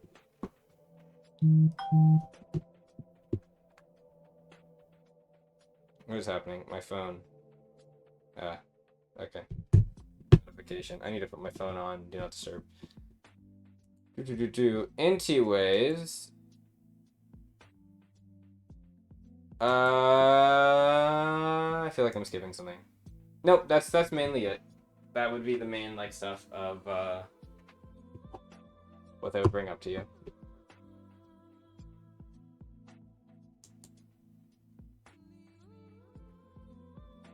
Oh. No, never mind, it's fine. Outside of that... Oh, yeah. Well, considering that one of us is, a little bit knocked out at the moment, we'll skip that part, and we'll go straight to this part. We're going to accelerate time till 4 right now. And I will say, Magellan, you will be able to get your gear fixed within that hour, so it'll be about, let's say, give or take 10:30, 11, probably 11, we'll say, by the time you're out of the place with Lytus, the old pikesmith. Is there any weapons and stuff you'd like to look over from Lytus, or are you good on your weapons right now? I guess I can look at it as stock of... Cool. I can Let's pull it see. up for you. Yeah, because I imagine armor, you're probably solid on right now, so I won't really mention any of that. But in terms of weapons, we have he has some javelins, which you really don't need because you're blast armament. So you're probably looking for more melee weapons. He's got a long spear, a dense club. He's got some gauntlets, a halberd, a katana, a long sword, a maul, a morning star, a great sword, a trident, chain blades. He's got a Maharib spear shield, a chain hook trident, a sword breaker blade. He's got a blunderbuss, a sidearm, or 2 sidearms, and 2 revolvers. Interesting. Oh, and he does have another thing that I don't think this would be a weapon you'd want to use. He has a mystic sight as well. Oh, well, definitely can't use that. Yeah. Let's see. As far as blast armaments go, how does the tridents look? The trident. The regular one or the chain hooked one? What's the chain hooked one look like? It is a trick weapon. Let me check here real quick. No, I'm trying to find the tab.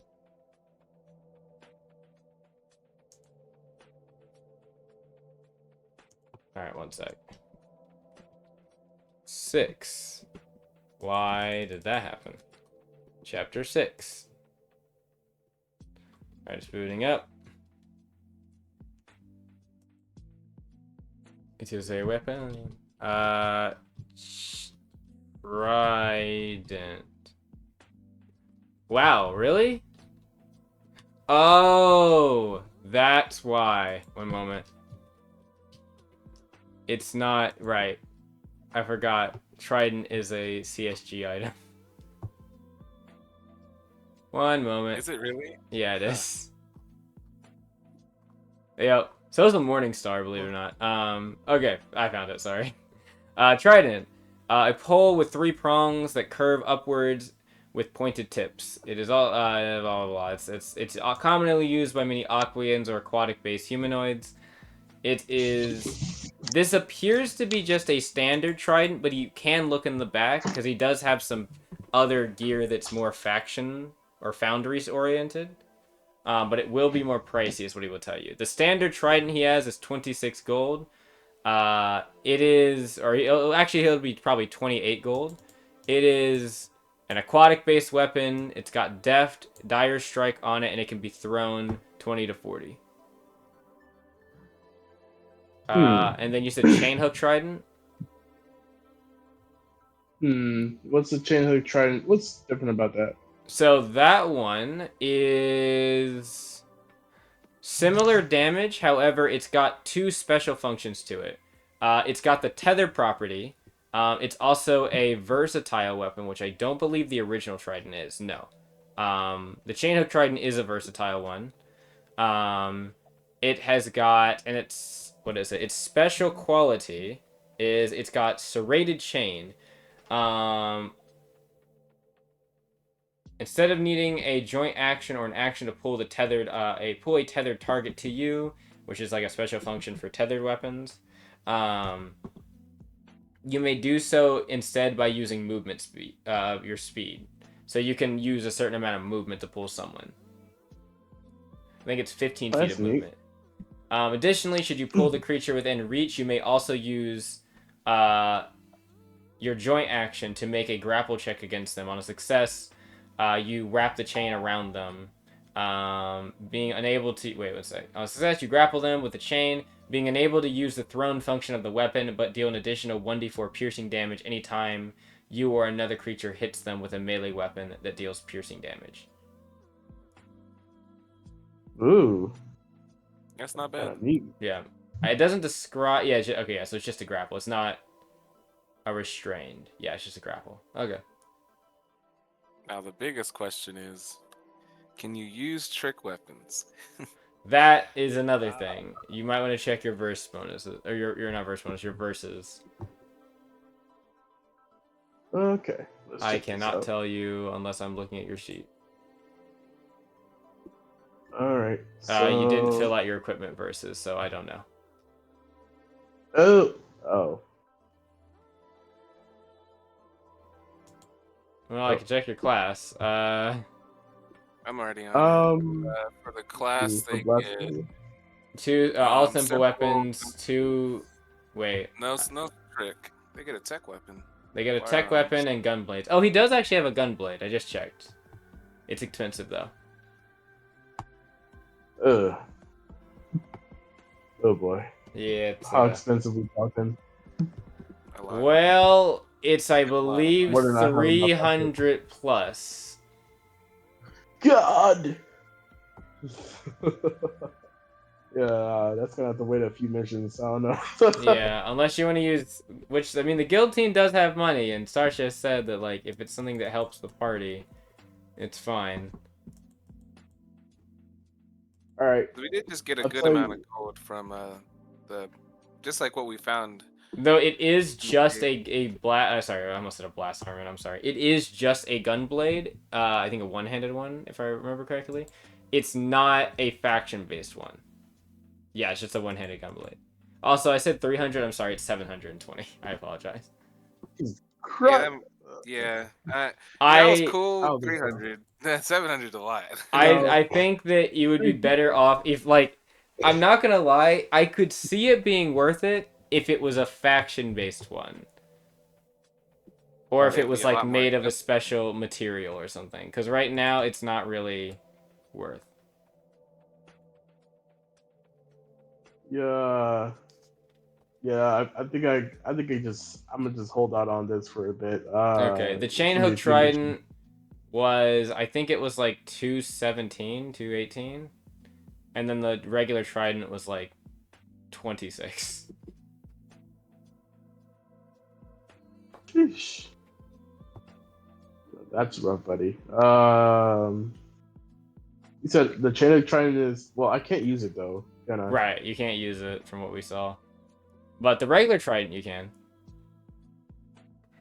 And he said he might have some faction-based ones, Okay, let's see what faction base we got. which are more pricey. But let me see.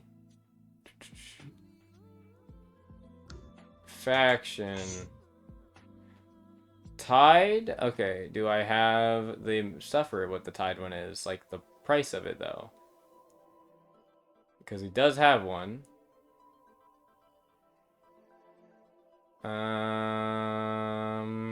I'm struggling. Oh, Tide's at the fucking bottom. Why are all the okay? I gotta reorder this stuff. Why are all the factions and foundries that are like the ones for Lapsus at the bottom of this document? Okay. I said yeah, he has a trident. Tide, what? Oh, I see why I was like, my brain was tripping up because I was seeing Tide Poon, and I was like, why is it called Tide Poon? Oh, it's actually unfinished, so it doesn't even have the right price. It definitely doesn't have the right price. I could tell you right now, though, its properties are probably Tide's Momentum and Tide Torrent Critter, if I had to guess. What do those do? Tide's Momentum, it gives you the aquatic and momentum properties. I still feel like that needs changed, but no, it makes sense. No, it does make sense. Yeah, I mean that's not bad. What was the other one? Aquatic and momentum. Oh, you mean the other property? The other property. Tide Torrent Critter. I almost said Tide Critter. Your weapons have an improved critical hit range by 1, and when you score a critical hit, you deal an additional 2d6 water or cold damage. It is not doubled by the crit, so it's just extra damage.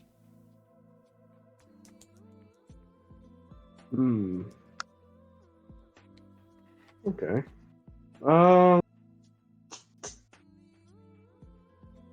Okay, wait, sorry. We're still looking at faction weapons, right?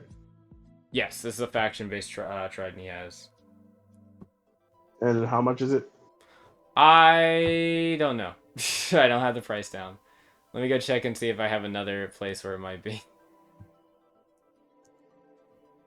I haven't. Give a percentage based on the guild. I feel like those properties would make it less of an increase from base to guild. It's probably comparable. It's probably comparable, to be fair. The critter one is nice. The momentum one's actually not bad, like at all, really. Momentum is a very good skill because it basically gives you a stacking attack bonus until you hit. Well, it's just a base. Does it stack? I thought it was just a +1. It goes up, I think, based on your level.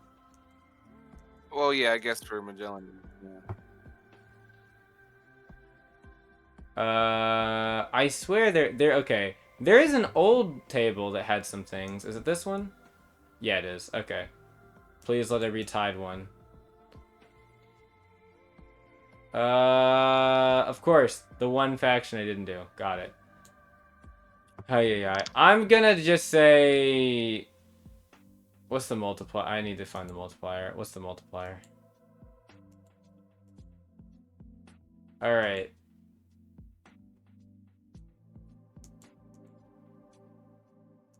I'm gonna say. Actually, here's a good example. All right, I need a glaive, and then I need. All right, so I have the glaive. Dev's 225 with no upcharge. I technically should pause the recording, but I've got it. I can do this real quick. Chapter 6. Where did I put chapter 6? I just had it up.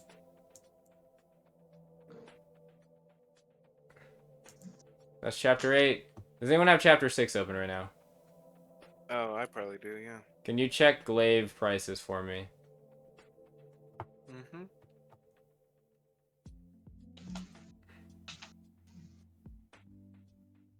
As long as the table is correct, this is simple weapons. Never mind. All It's an right. advanced weapon. The glaive is 42 gold, Okay.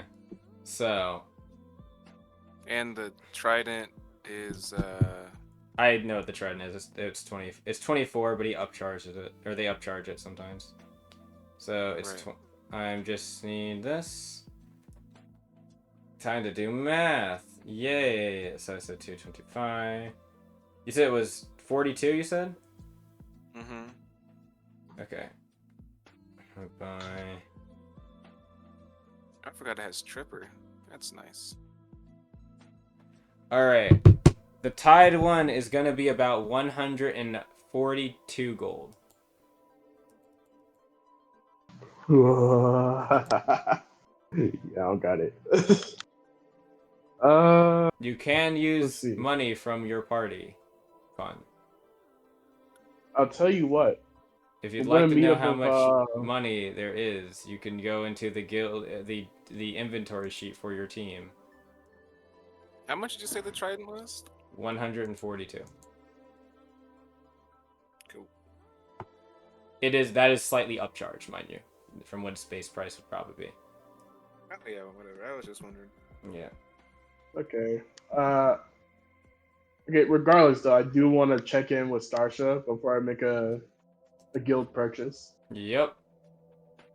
So, let's call it. I'll just tell the shopkeep. Uh, basically the.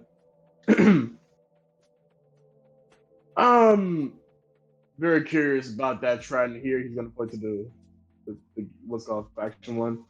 Mm-hmm. But gonna have to check my finances real quick. So I'll be back at a later time. You know, it's. But yeah. What? Oh, did I miss something? No, I was sorry. I didn't mean this. I think I spoke when I didn't mean to. I was in my head thinking and adding money together and wondering why an amount of money doesn't seem correct. Okay. But Magellan's gonna bow out and then head on his merry way. Okay. That sounds good. I'll be back in like 5 minutes. You're right. Cool. Actually, considering that, no, it's fine because we can real quick figure out what. So Magellan, what would you like to do for the next 7 hours? Oh wait, no. Are you gonna go over to meet with Gaia Free and Gathor and them too? Are you going there? Yeah, that's where I'm going next. 5 hours. What That's would you like to what's do for the up. next 5 hours? Next 5 Until hours. then, yeah. Until then, I should say. Is there any like local like happenings going on that I can like participate or watch? I have. You know about the one thing? Remember the totem that plays the tune? Oh yeah. There's that, but Oh, there is like the other festivities around. Let me look real quick. I can hit you up with something.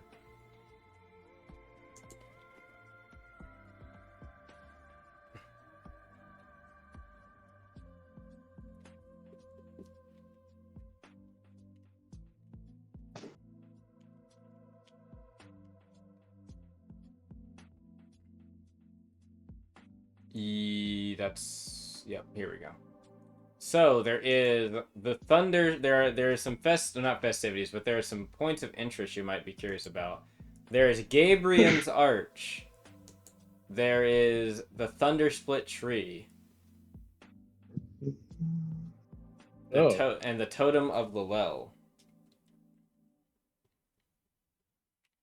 okay. Nice, nice.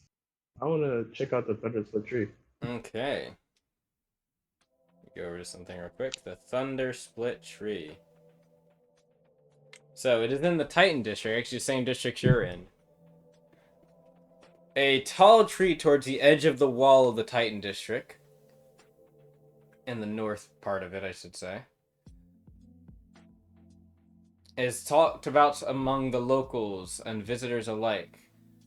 It seems to be it seems to confound any most who have seen or who have gone over to observe it, because it is a tree that has been split down the middle, all the way from top to root, or from brush to root. The tree continues to grow and go through its life cycle as normal. However, the thing that baffles everyone is not the fact that the tree has been, I guess you could say, split and still grows, but every year, around a certain time, we'll say, time frame, without fail, the tree is struck again by lightning. That's hilarious. Yep.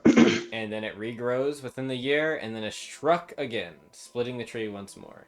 Henceforth the name the Thunder Split Tree. No one has yet been able to figure out as to why this has happened.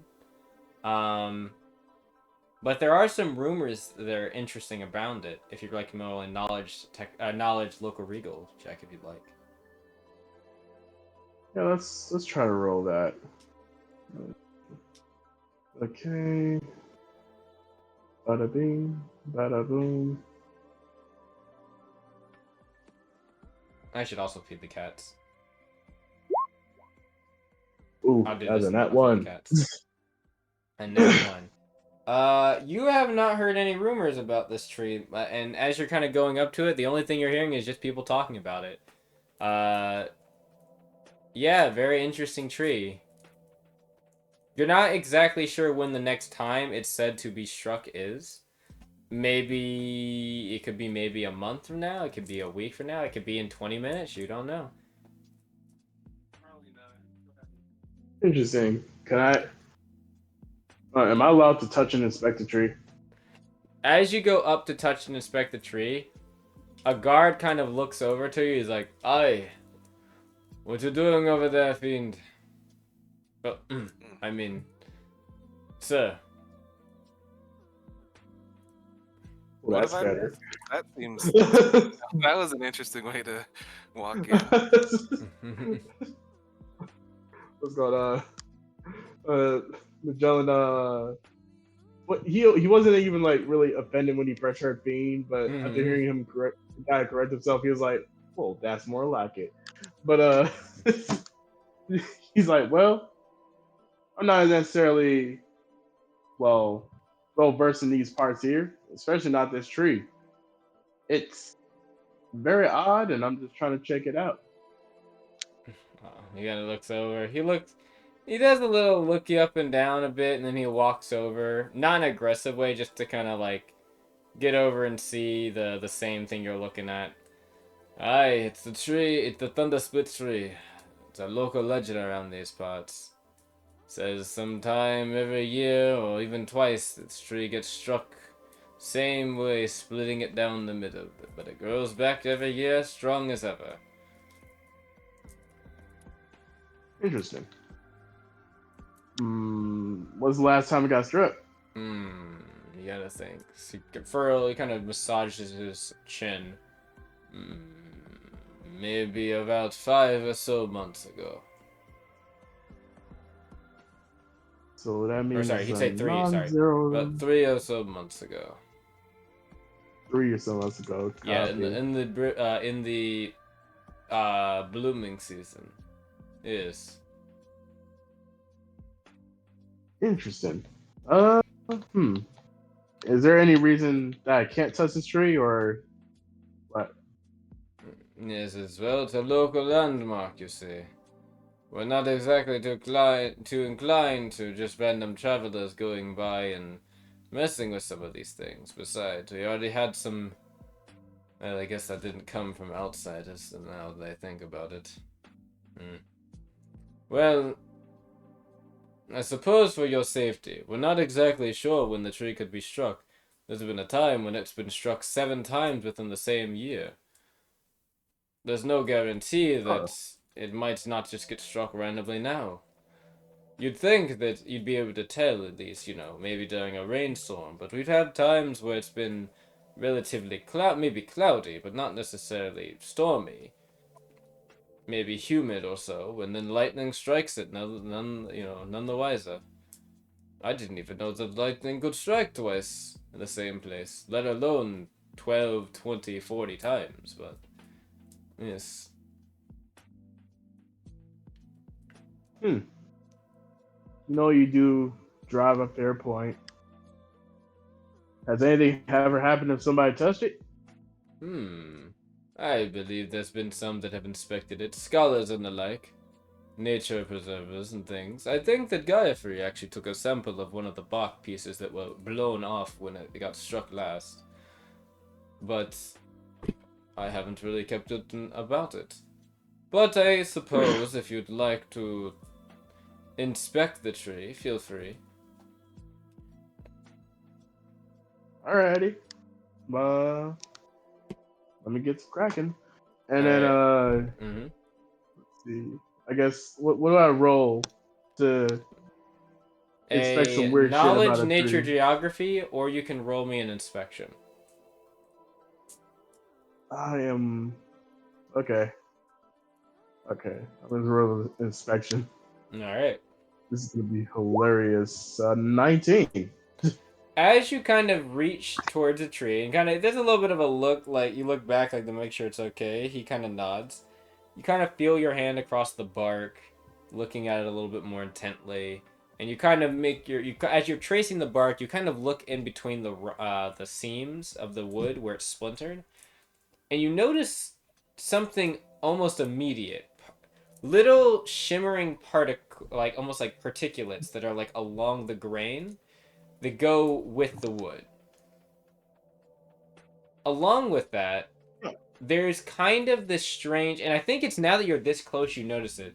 There's almost this pull you feel. By the way, are you wearing that armor that was just refitted for you? Yes. You feel like you're getting pulled into the tree right now as you're leaning over it, like something is like kind of yanking you a bit forward from the torso into the tree. Okay. Is it just a faint pull or what? Now that you're this close, it was something you didn't really notice if you were like a little bit far away, but now you're this close, it's almost like as you're kind of leaning on the wood, you're actually having to kind of like pry yourself back from the tree, like something is it's not sap either. Like there's nothing, like you don't feel any sap sticking to your clothing or to your armor. It's just like there's this invisible force kind of pulling you into the tree that you gotta push off as you lean back. Interesting. Well, I'm not sure what exactly it is, Mr. Guardfellow, but certain things attract to this tree, and that might be why lightning keeps smacking this tree. You don't say. Well, it's a good. I can tell you one thing: it attracts a lot of visitors like yourself. So, if anything, it's got something that's bringing us commerce. I'd say that's enough attraction for all I care. I can agree with that. I guess I'll talk to Godfrey about it. Either that or Ebon. They'd probably be the ones that would know the most. Yeah. I'm gonna see Godfrey first. He nods. Yeah, he says, "I." He kind of turns. He starts to walk away. And he's like, "Oh," and sorry about the. Still getting used to things. And he keeps walking. Oh. Jones is gonna tip his hat and be like, "It's all fine. I'm more than my identity."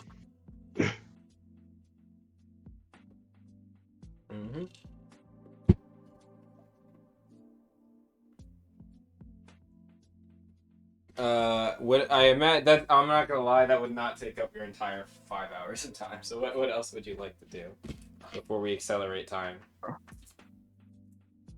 Training, Well, I guess research, just lounging.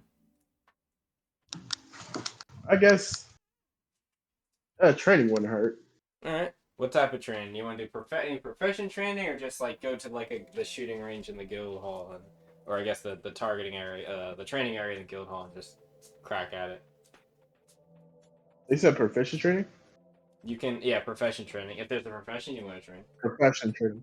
Oh, okay. Well, I haven't even really thought of professions. So Yeah, I'll tell you I what you guess I'll got. go to. I'm gonna just go to the range and crack some targets. Cool, yeah. You can put yourself down for 5 hours of it before you have to head Yippee! off and go over to Gaia Frida's. All right. Does the All guild right. offer any benefits to training? Out of curiosity. I will have to check, but I don't know. It probably does, but I will check after the session. Cool. So, Groves Grays is where all of you will, most of you will be meeting. Homie, you would be told before you left with Rebecca by Fari that Starsha, she didn't say you had to come here, but that Starsha and some of the others are going over to Groves Grays, which you would know that's where Gayatri's place is. In I think it's the Creed district. Yeah, in the Creed district. They're going over to speak with him about Gathor's condition. That's cool. Can I do a roll? Sure. What is the roll I'm gonna for? roll recollection. Who's Gaia free? Fair enough. Roll recollection. That's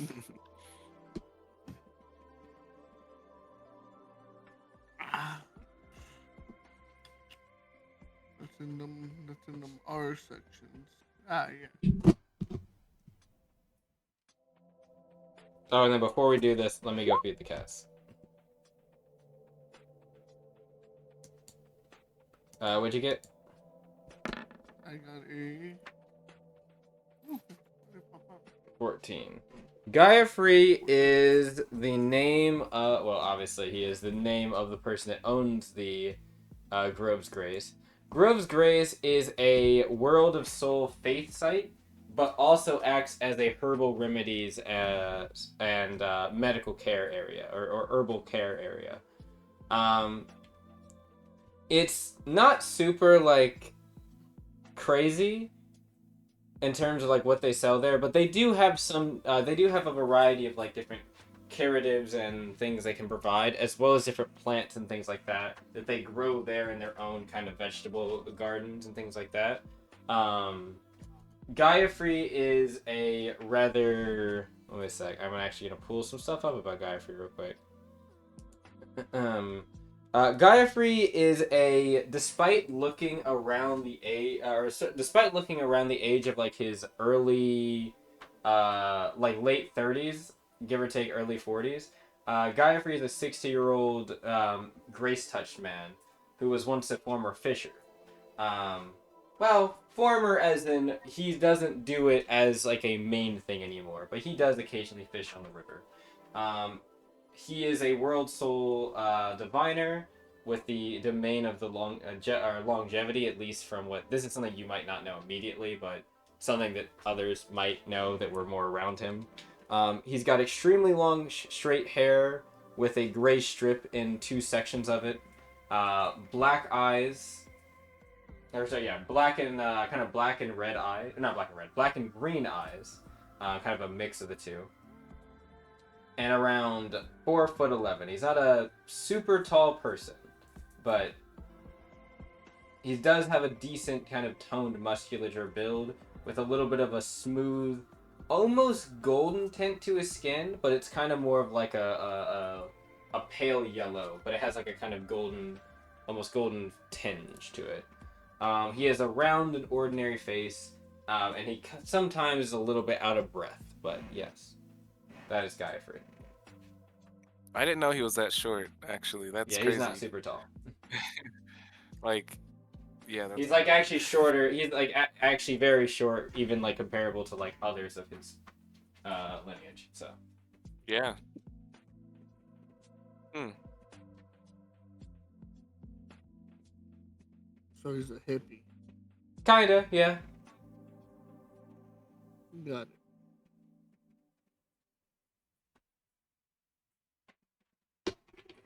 And yeah, that's like the main things. And was that the thing I was supposed to meet them at 6 o'clock for? 4 o'clock, yes. 6, you were just going I back to thought the it was guild 6 hall. o'clock. Oh, that was the That only thing. yeah. So I'm I was asking supposed if to you really wanted know. to go. You don't have to go. Also, I said diviner. I meant to say shaman. I'm sorry. I mean, would it get in the way of the date? Like, what time? No, your did date would be done that by the end? time this happens. You don't have to go. You could go back to the guild hall and just spend some time with. I just threw something on accident. Spend some time with Rebecca, or you can go over here. Yeah, I'm not too. Yeah, I don't really care for meeting the hippie. Okay, you don't have to. Then they will see you back at the guild hall. Yeah. We're gonna pause the recording real quick here, as I need to go feed the cats. But then when we get back, we will do the Gaia Free section, and then one more section after that, I think. So Sounds good. for everyone else, this will be like a couple of seconds, but for us, it'll be like probably 5 or 10 minutes. Recording. All right, and we are back. See, it was as if nothing happened. In fact, I probably could have paused without saying we're gonna stop, and no one would have noticed. Ooh. All right. As we were, the party, or most, I should say, of the party, will arrive at Gaiafree's Cromwell's abode, or I guess, well, it kind of is his abode as well. Gaiafree is currently, you could see, tending to some, some flowers that are kind of, a series of flowers that are currently sitting on top of a small table. He is very much kind of, I wouldn't say not paying attention, but he is very intricately and carefully watering them. You can see he's kind of like, he'll gently touch one of the flower petals. You can see, you can almost hear, or you can hear him kind of murmur under his breath, like, oh, you need a bit, I see you need a bit more sun rather than your brothers. Let me move you here. And he begins to move some of the pots around a little bit as the setting of the sun will soon be upon us into next few hours.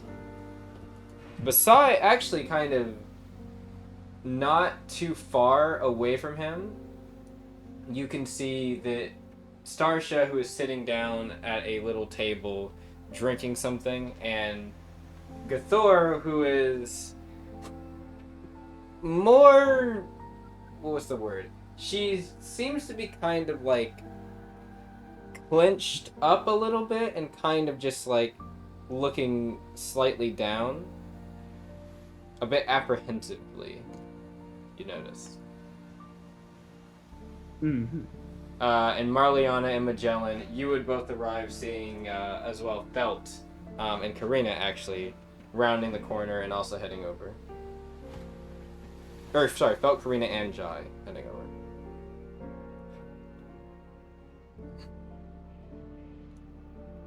Sarsha would look over and see. Oh, that means I guess this is everyone that's gonna be here.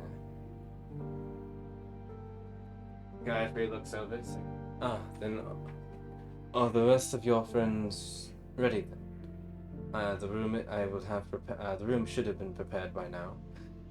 We have some things to discuss, yes. He will stop petting one of his flowers and he will turn to all of you. I believe this, even though I do not remember fully, I do know that I have met all of you before. But just for the sake of things, he will sit straight up and he will give you a bow as he says, "You may call me Gaiafree Cromwell, or Gaiafree, simply."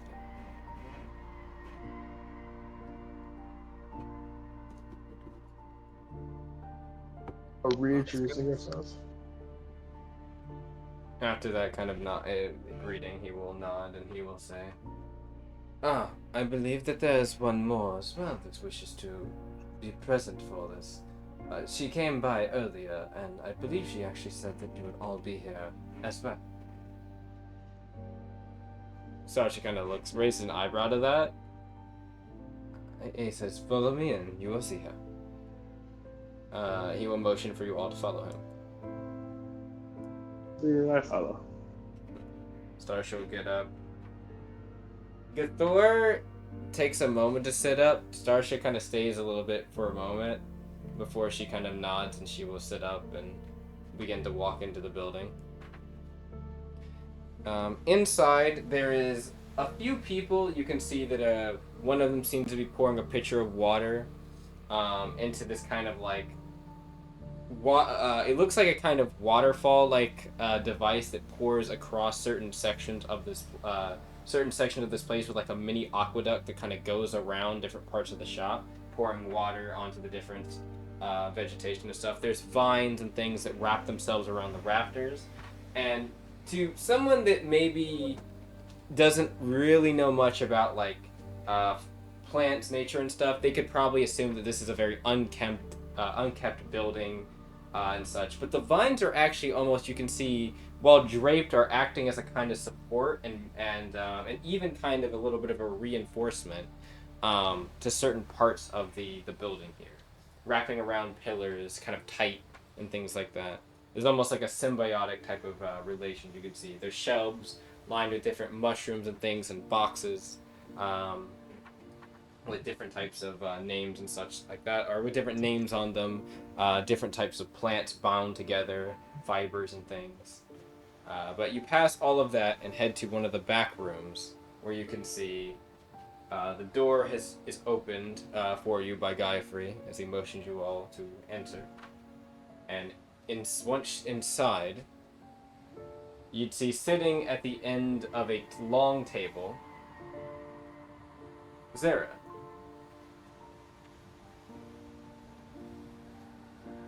So you can see that they're kind of taking a filer and kind of sharpening or like maybe trimming a bit of their nail, their finger, as they kind of look at it a bit with one eye, look up, and their vision kind of narrows over.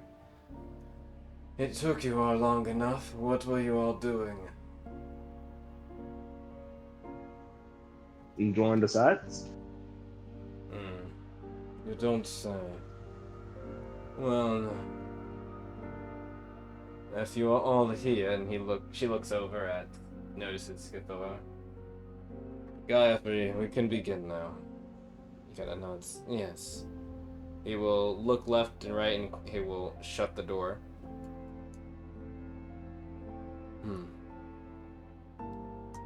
He will motion for all of you to sit as he will also go and take a seat. Well, actually, no. He will go around. He will put cups in front of every person, and he will begin to pour some tea, actually, for people. Nice. As he does, though, he will actually explain like some things.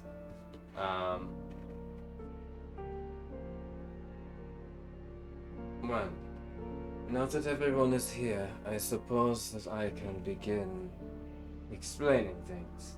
Your compatriot there, friend, I'm not sure your relationship. Sasha just kind of says, "You can call them whatever you'd like. I don't think they'd care either way." It's like, I see. Well, they came here a day or so ago to inform me about several things. They were able to clear up quite a lot of missing information in my head, especially about what happened to the town and such, which I must thank. He kind of puts his hands together and he says, "Which I must thank you for once again. You did a lot for this town, even if the people here do not remember all the way. Those that do will ensure that you receive your just deserts."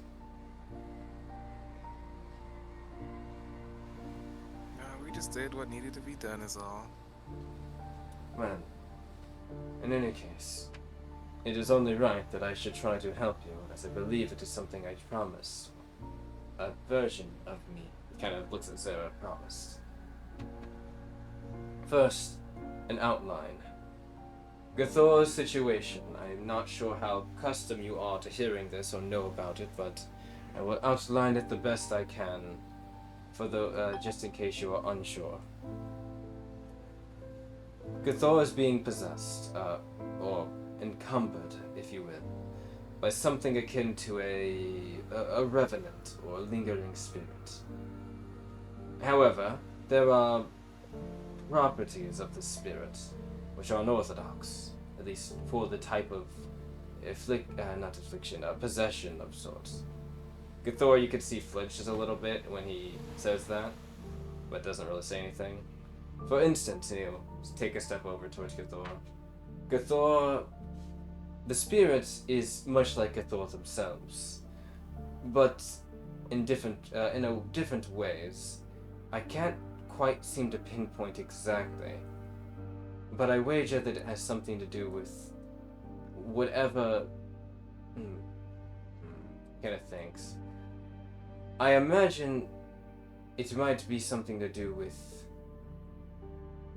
the nature of how they were linked together, moreover than the entity itself, but perhaps I'm mistaken about that. In any case, when I look at the affliction, and you can see his eyes glow, when I look at the possession we have here, it is as if I am looking at a refraction in the water. She is slightly different in the view of the Gathor that you all know. Yes, she is still in somewhat of a step with them. An echo, in some ways, if you will.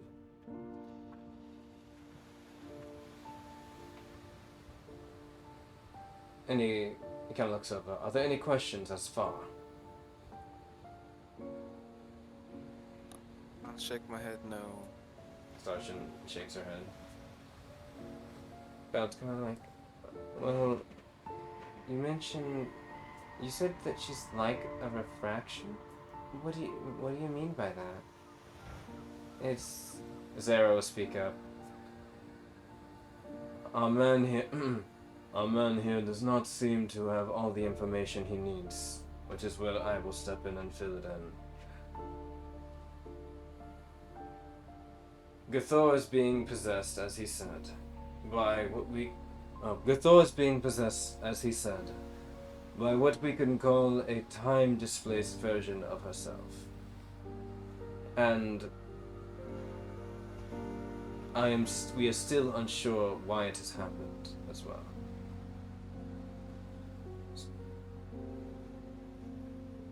Stasha kind of looks over, she kind of massaging her temples like, Zara, isn't this the reason that you were brought here to begin with? You're telling me after all this time and presence near the party, you still haven't figured any of that out? So Zara kind of looks over and she says, I and Gaiafrey need to confirm a few things before we proceed. So she's like, okay, just ignore me, whatever.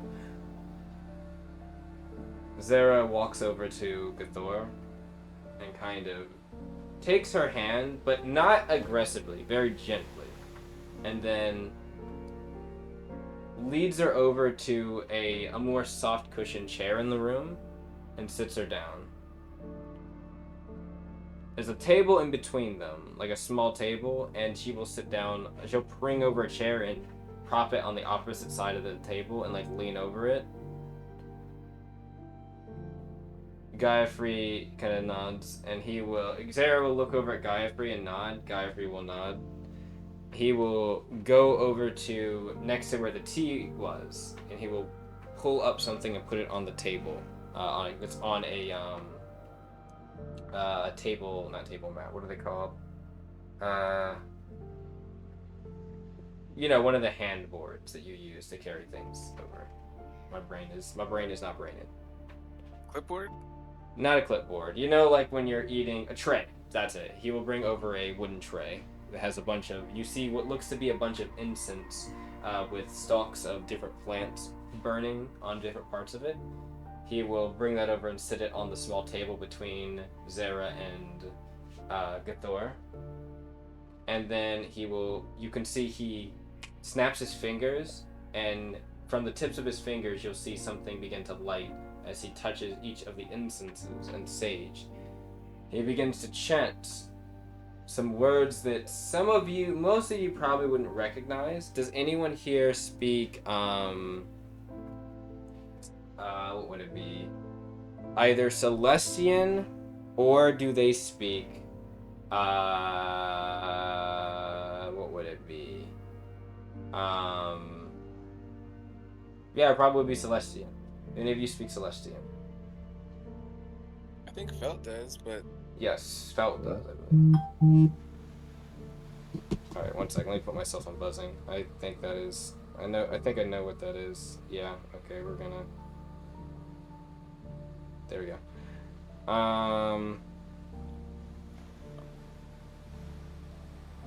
Yes. Felt will kind of... Seems that you could notice Felt seems to have a recognition of the words being said, but doesn't really say anything to them. After a moment, Felt will kind of sit up, and she'll walk over, and she will actually begin chanting some words as well. After a few moments of this, Gathor kind of like, you can see her eyes begin to slowly narrow before they close shut. Her body, or as she's sitting, you could see she kind of slowly rocks to the left and right. Not far, just a little bit of sway. Before Zera begins to speak a bit more clear. I have some questions for you. This will be the first sense of direct conversation we've had since you've been here. Gathor seems to nod despite being in this kind of trance-like state. And Zera will begin speaking again. Firstly, what is the reason that of your possession of Gathor? There's a pause for a moment before Gathor's voice speaks. I don't really have a good Gathor voice, so I will just repeat. I'll just say what's here. They will say. They will simply say, no other route. I do not know. Zera nods. They will continue. What was the event that led you here?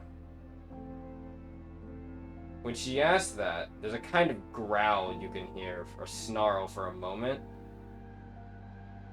from Gathor, before her hand kind of slowly draws up and points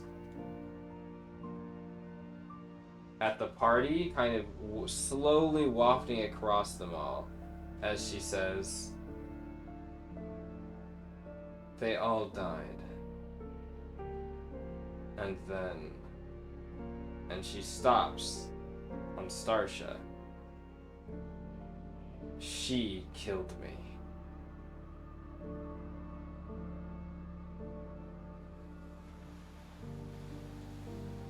Felt kind of like looks over a little bit at Starsha, Karina as well. Starsha doesn't seem to change her demeanor at all. She just kind of is still looking over with her arms crossed.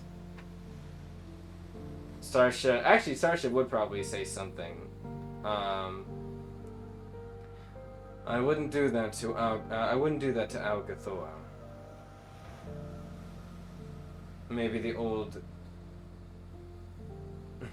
Yeah, she probably would. I was thinking about how I would word that. She'd say, I wouldn't do that to Al Gathor. Maybe maybe your Gathor, maybe your Starsha was insufficient in some way. There's a little bit of like a kind of snarl again before you hear Gthorgan speak up and say, Are you still fixing to fuck up like last time? Ruin another group's life by living?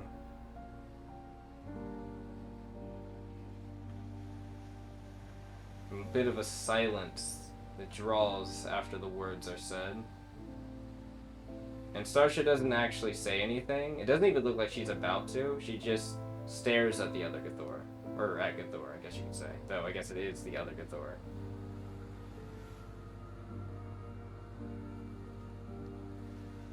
Zara kind of looks over. That can wait for the time being. I need to know something. Can you acknowledge that this is not the same party, well, line of time you were originally from? There's another pause. Gthor's finger sags back down to her side.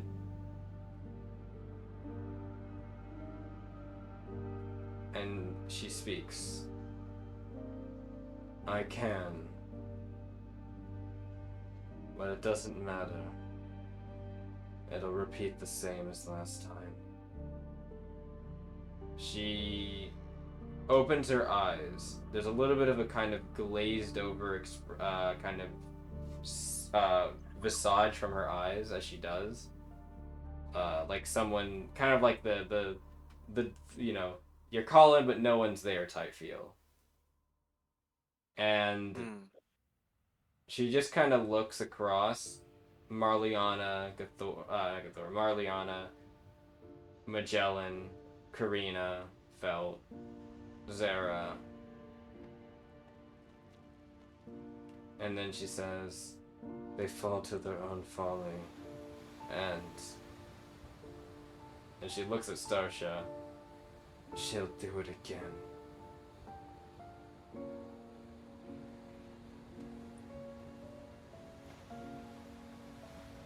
Starsha still doesn't say anything.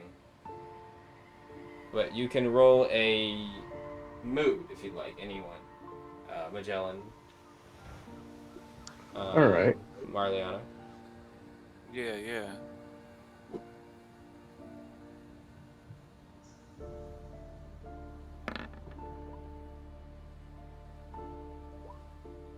Oof, 11. That's fine. I think it's just a 15. Yeah, 15. Funny, that's what you needed.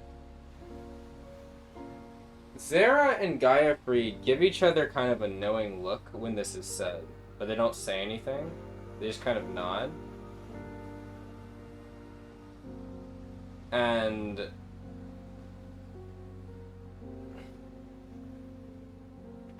one of them will speak. Actually, Felt and Starsha kind of say this almost in unison. As you hear, what would you do if this doesn't happen again? What if it doesn't happen like how you saw it happen? Felt kind of looks down.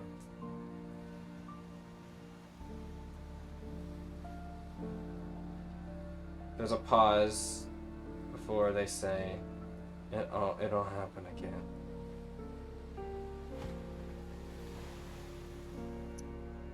I don't think it'll happen again. We've already done things that are unexplainable, survived through things like that. That's what'll happen again. You're making the assumption that that didn't happen last time as well.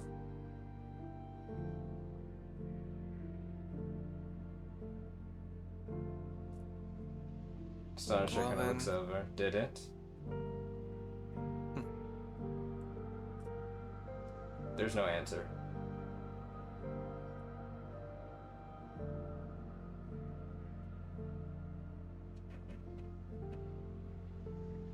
Well, regardless, we're the ones who will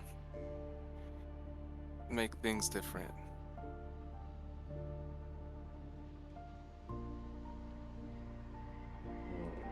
you kind of hear them, not a growl, but like a slight kind of grumble almost, or a groan. Zara kind of thinks, I don't think that there's anything else we're gonna get from them right now, but that's enough. Gallifrey, you can end the trance.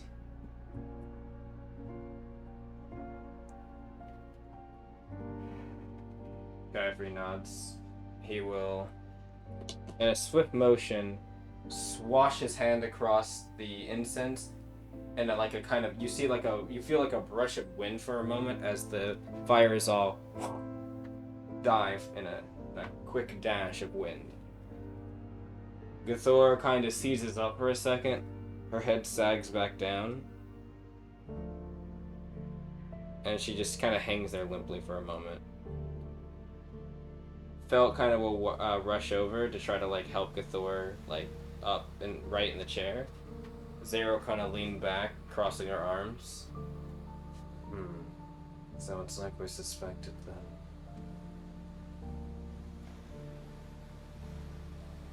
Starsha will kind of step up now, like get out of her chair. Was there a reason for that that line of questioning? Felt kind of looks. I feel like we could have been a little bit more considerate, maybe. It seems like they were slightly suffering. Starsha says, well, I'm not really concerned about that, but... Zara kind of looks over. Yes, actually there was. Now, we know what routes to possibly go. But, ultimately, this is all of your choice. Sasha kind of looks at her a bit. I'll outline it a bit more simply for you, if you haven't caught on. You have two options. Gallifrey can attempt to, and most likely succeed in exorcising the entity from Gathor right now. It would strip the entity from Gathor. However, since it likely can't pass on due to its, we'll say, original destination being some kind of, we'll say it's been impaired, and without any type of holding apparatus, the spirit will perish. Sasha says, well, that gets rid of it. Zara nods. The second option, more arduous for all of you, mind you, but still one that is an option. The party, she kind of says, the party of all of you, I should say, will allow the entity to remain in Gathor until you can reach the point in which, well, how will we say, the inflection point in which time crosses between where your Gathor, well, the other Gathor perished. We'll call her DG for short. If you can thwart whatever happened in that moment, that event, you can most likely break the chain of pain the other Gathor, and this Gathor has. I'm not sure what will happen after that, but it might offer an opportunity for them both. But it's a risk. DG is not going to be very nice this entire time, and you'll be contending with her a lot more.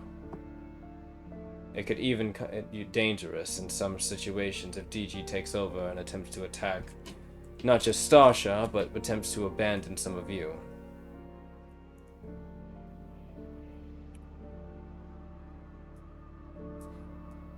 Well, I think Yeah. it would maybe be worth the risk.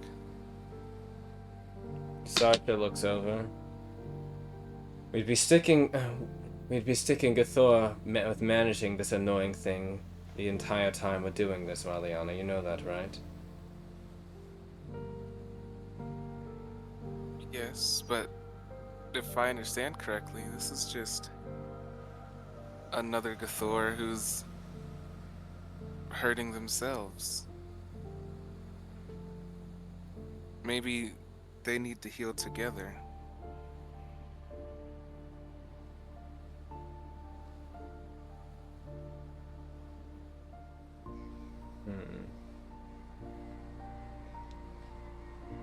What happens if one of us is in danger and the other Gathor decides to make it worse?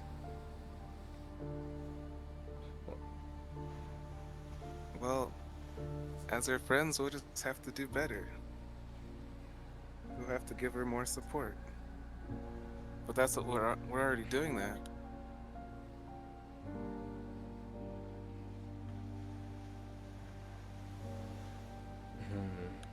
Gathor, you can see, is starting to come to a little bit more.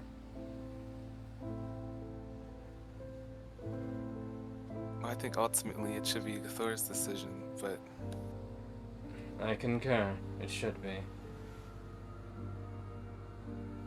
I think we can support her if that's something she decides she wants to do. Starsha looks over. Gathor, what? And Gathor immediately would say, I want to get rid of this thing.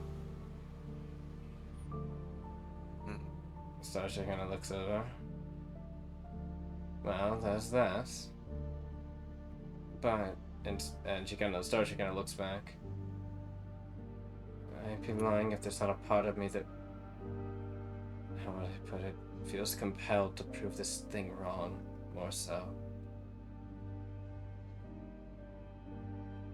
I don't know, maybe it's like a seed of defiance or something. I guess I want to just prove that I'm more than just this pretender. Sarsha kind of thinks, but doesn't say anything for a moment.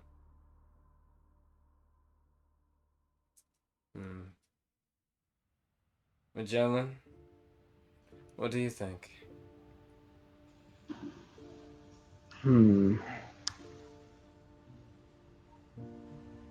I feel, on one hand, I want to be the one that proves this thing wrong, that we're not in some cycle. I feel like that this isn't as straightforward as you may think. Perhaps a little time, at least for me. I think that it's possible to deal with this without. Like Magellan's like thinking, he's actually like kind of like having conflicting thoughts. He's like, exorcism, typically that's the way to go, but typically when you remove something from yourself, there's always a catch. So he's like, I'll be honest, it's not my body or well-being that's initially at stake here. If the Thor thinks that removal is the best course, so be it. If the opposite, so be it. Tasha kind of looks over at Gathor. You said you wanted to prove that you're more than it's just a pretender. And Gathor kind of nods. You could see she's tearing up a little bit. We can prove it wrong.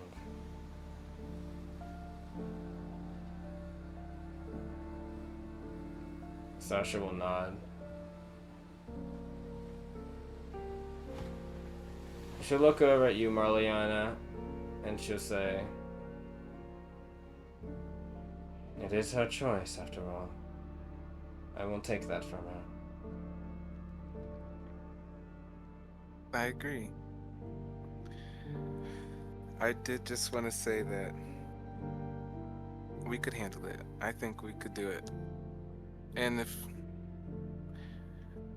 I didn't want that to be a question. She looks over at you. A little bit of a smile when you say that.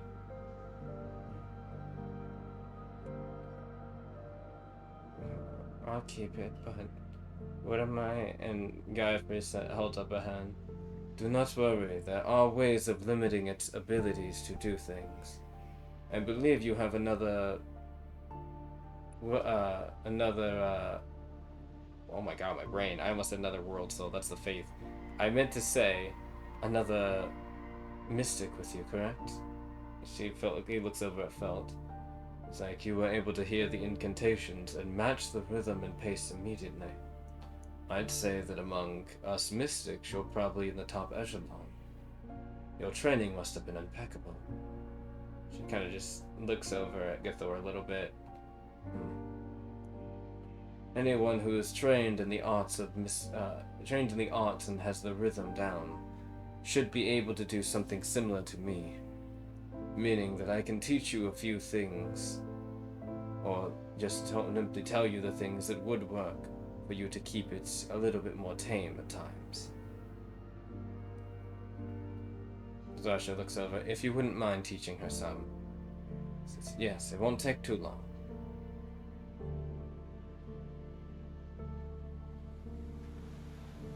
Sasha says, looks over. Well then, at least we have a way of keeping this other Githor somewhat down. We just need to make sure that, well,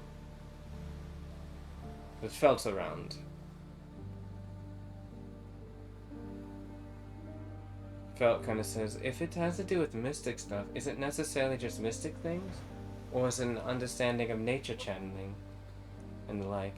It says, there is some overlap, yes? She's like, then maybe Jai and Karina can also help a little bit. I mean, at least until I get it all the way down. Says, they could act. I would have to teach them the incantations, but yes, I could. Karina just says, you can count me in. You can count me in. I want to try some of this. Jai kind of thinks and will agree off the idea that it's something for them to learn and research.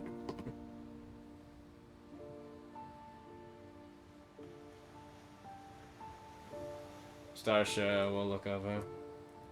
Well then, if we're done here, Guyfrey, can you look after Githor for the night? He kind of nods, of course, of course.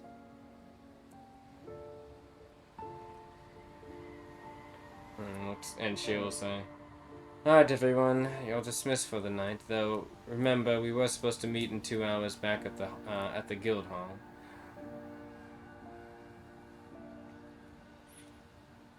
Oh, we still have 2 hours. Well, hour and a half, give or take now, but... Right.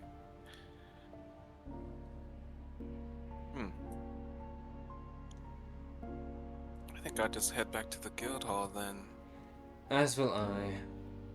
Oh, sorry. As will I. I think I need to I want to talk with Fari about something. Maybe get her up to speed on all of this, too.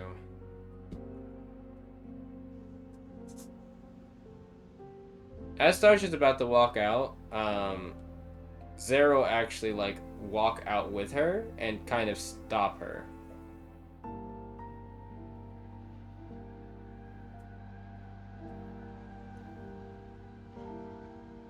But unless anyone wants to, she's not stopping her in this room. So unless you're going to follow them out, or you're going to, are you going to follow them out and listen in, or are you going to just leave? All of you, I'm asking. Or, Marliana and Fel. I was going to head out with Starsha just because we were going to the guild hall. To the guild hall. So I'll probably stick around. I'm curious. Magellan? Me as well. Okay. You walk out, and Zara basically stops her, right outside the door. And what you hear at first is something... It's just, faint you hear. Something about pills. Before you kind of stop. Roll me an awareness. Fantastic. Magellan and Marliana. Yeah, pretty sure that's just a 10. 13. 13. Funny enough, it wasn't super high, but Marliana, the main thing you hear was something about pills adolescence, potency, and effects soon. It was wait, say that again. Adolescence, potency, effects soon. There's something else. I think that was it actually. Yes. Oh, and then pills. Pills, the first thing. Yeah. Yeah. Magellan, you get a bit more of a clearer understanding, a picture, as you kind of like listen in from like the side of the room. Zara kind of whisperedly says this to Starsha, but the first thing you hear is about Zara's asking. She mentions that the pills that Starsha gave her are not going to help Gathor. But she mentions them pretty much immediately. That's not the important thing and why she's even pulling her aside. Which Starsha kind of looks confused, like with her hand on her hip, like, why are you like talking to me? She says there is a look from Zara that you have not seen before. Magellan, roll me a mood actually. Oh boy. Let's see. A mood. Okay.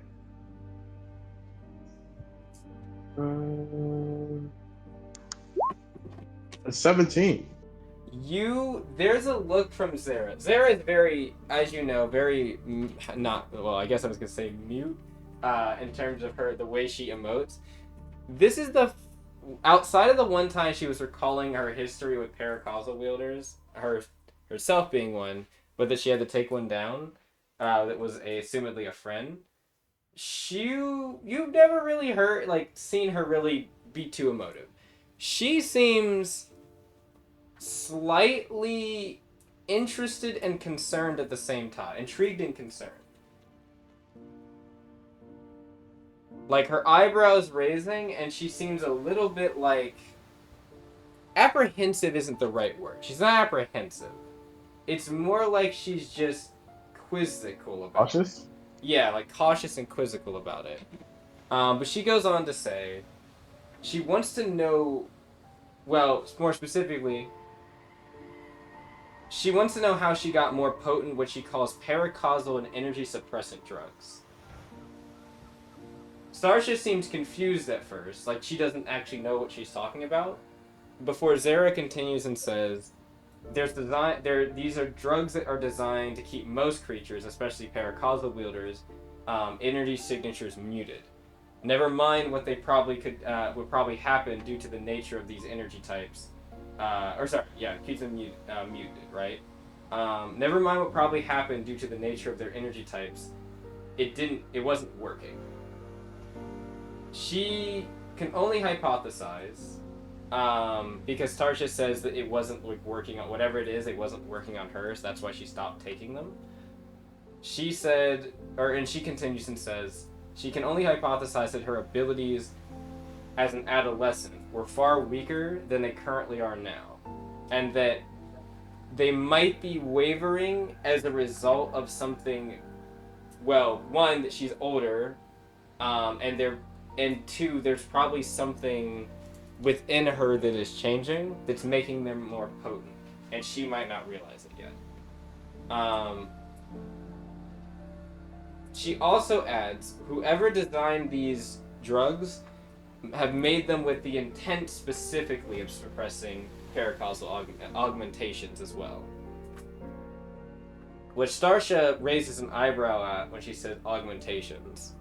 And Zara kind of stops talking for a moment and kind of thinks.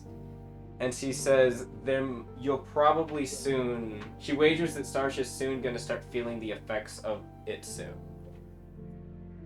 And that she should be very careful what she does, or what she uses in the future right now. Oh. And then Zara begins to walk off. Leaving kind of Starsha a bit confused, but just kind of shrugs. She pockets the pill bottle that you now notice that she was given. And she she's like looks over at both of you at the other edge of the room. She's like, alright, so let's go. I'm sorry. All right, let's go. I guess Zara just Hey, had something everything she wanted to okay? talk. Yeah. Something about the thing I gave Zara several days ago. I guess it was a long shot, but didn't really help out the situation. She kind of looks over Zara having like already left the room or left the building. Anyway, let's go. I'm hungry. Interesting. Alrighty. Oh, and she kind of stops as you guys are walking down the path. Yes, Fabi. Okay. All right. She kind of looks over. We have an urgent request.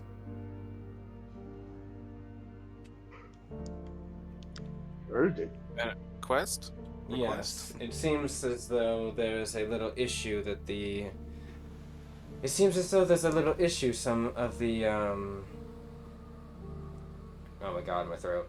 There's been a little issue. Some of the people in the consortium have been having. Well, not just lately, but it's a medium priority urgent quest submitted by the consortium. In lieu of the recent events around the area, it seems that I'm relaying what Svari knows at the moment. They're getting the details now, but Eobon and Greyfang are trying to gain control of the situation in the southern Lapis area. They've been procuring or planning to procure some materials, and they want to go after the unknown monster, the one that we encountered when we were in the bay. Eric has authorized an express mobilization of facilities and commerce for augmenting and repairing several vessels for the Mocha docks. But it seems that they ran into a snag when trying to procure some of those resources. And that's why we're getting called in. They'll have more details when we get back to the guild hall. Let's hurry. Alright then. Should we just the Felt only one that's not here. Don't worry, homie should be coming back to by 6. And Felt has the other comm, so I'll call her and make sure she's on the line. Okay, then let's go. She nods. Sounds good. And that is where we're gonna call it. As the party heads their way to the guild hall to find out what the urgent quest is. So, we would like to thank all of you for stopping by to enjoy the stream if you're watching on Discord. And in fact, next week, I think we're actually going to start doing this, or try to. We will actually be streaming this live on YouTube. We will not be doing the Discord stream as we have been doing. We will try to do more YouTube streams. Do not worry. You will still be able to catch the re-upload of it within the following days after it is streamed. I believe we should be having this on Friday this upcoming week instead of Saturday for reasons, mainly scheduling reasons. So there is that, but just wanted to inform people that do see this post and get this far that is a little bit of the change. Well, outside of that, if you would like to know more about Dream Forge and play yourself, or even just learn about it, you can go into the description box below where you can find all of our socials and other links for things like our Instagram, Blue Sky, Twitter, etc. If you, of course, would like to, like to join the community and have some fun, you can join our Discord, which is also linked below. That's where we organize and manage everything, of course, and we do stuff more than just Dreamforge related. We have games and things like that where we play with some of our community members and things. I do want to do actually some more of those in the future. That'll be very fun. More like community-oriented games. That's green. Yes. But we'll have to figure that out with scheduling. But either way, outside of that, of course, please don't forget to subscribe to the channel as it helps us in the algorithm, I believe, and hit that notification bell if you'd like to get a notification whenever we upload a video or get to notify when the premieres are happening. I really like the premiere system, so, you know. Of course, comment down below as well And let's go for if you've made it this far in the video, comment, I was gonna say something that was very crude, no. Comment, DG something. DG something. We should say, we should make a pun about the DG Gathor.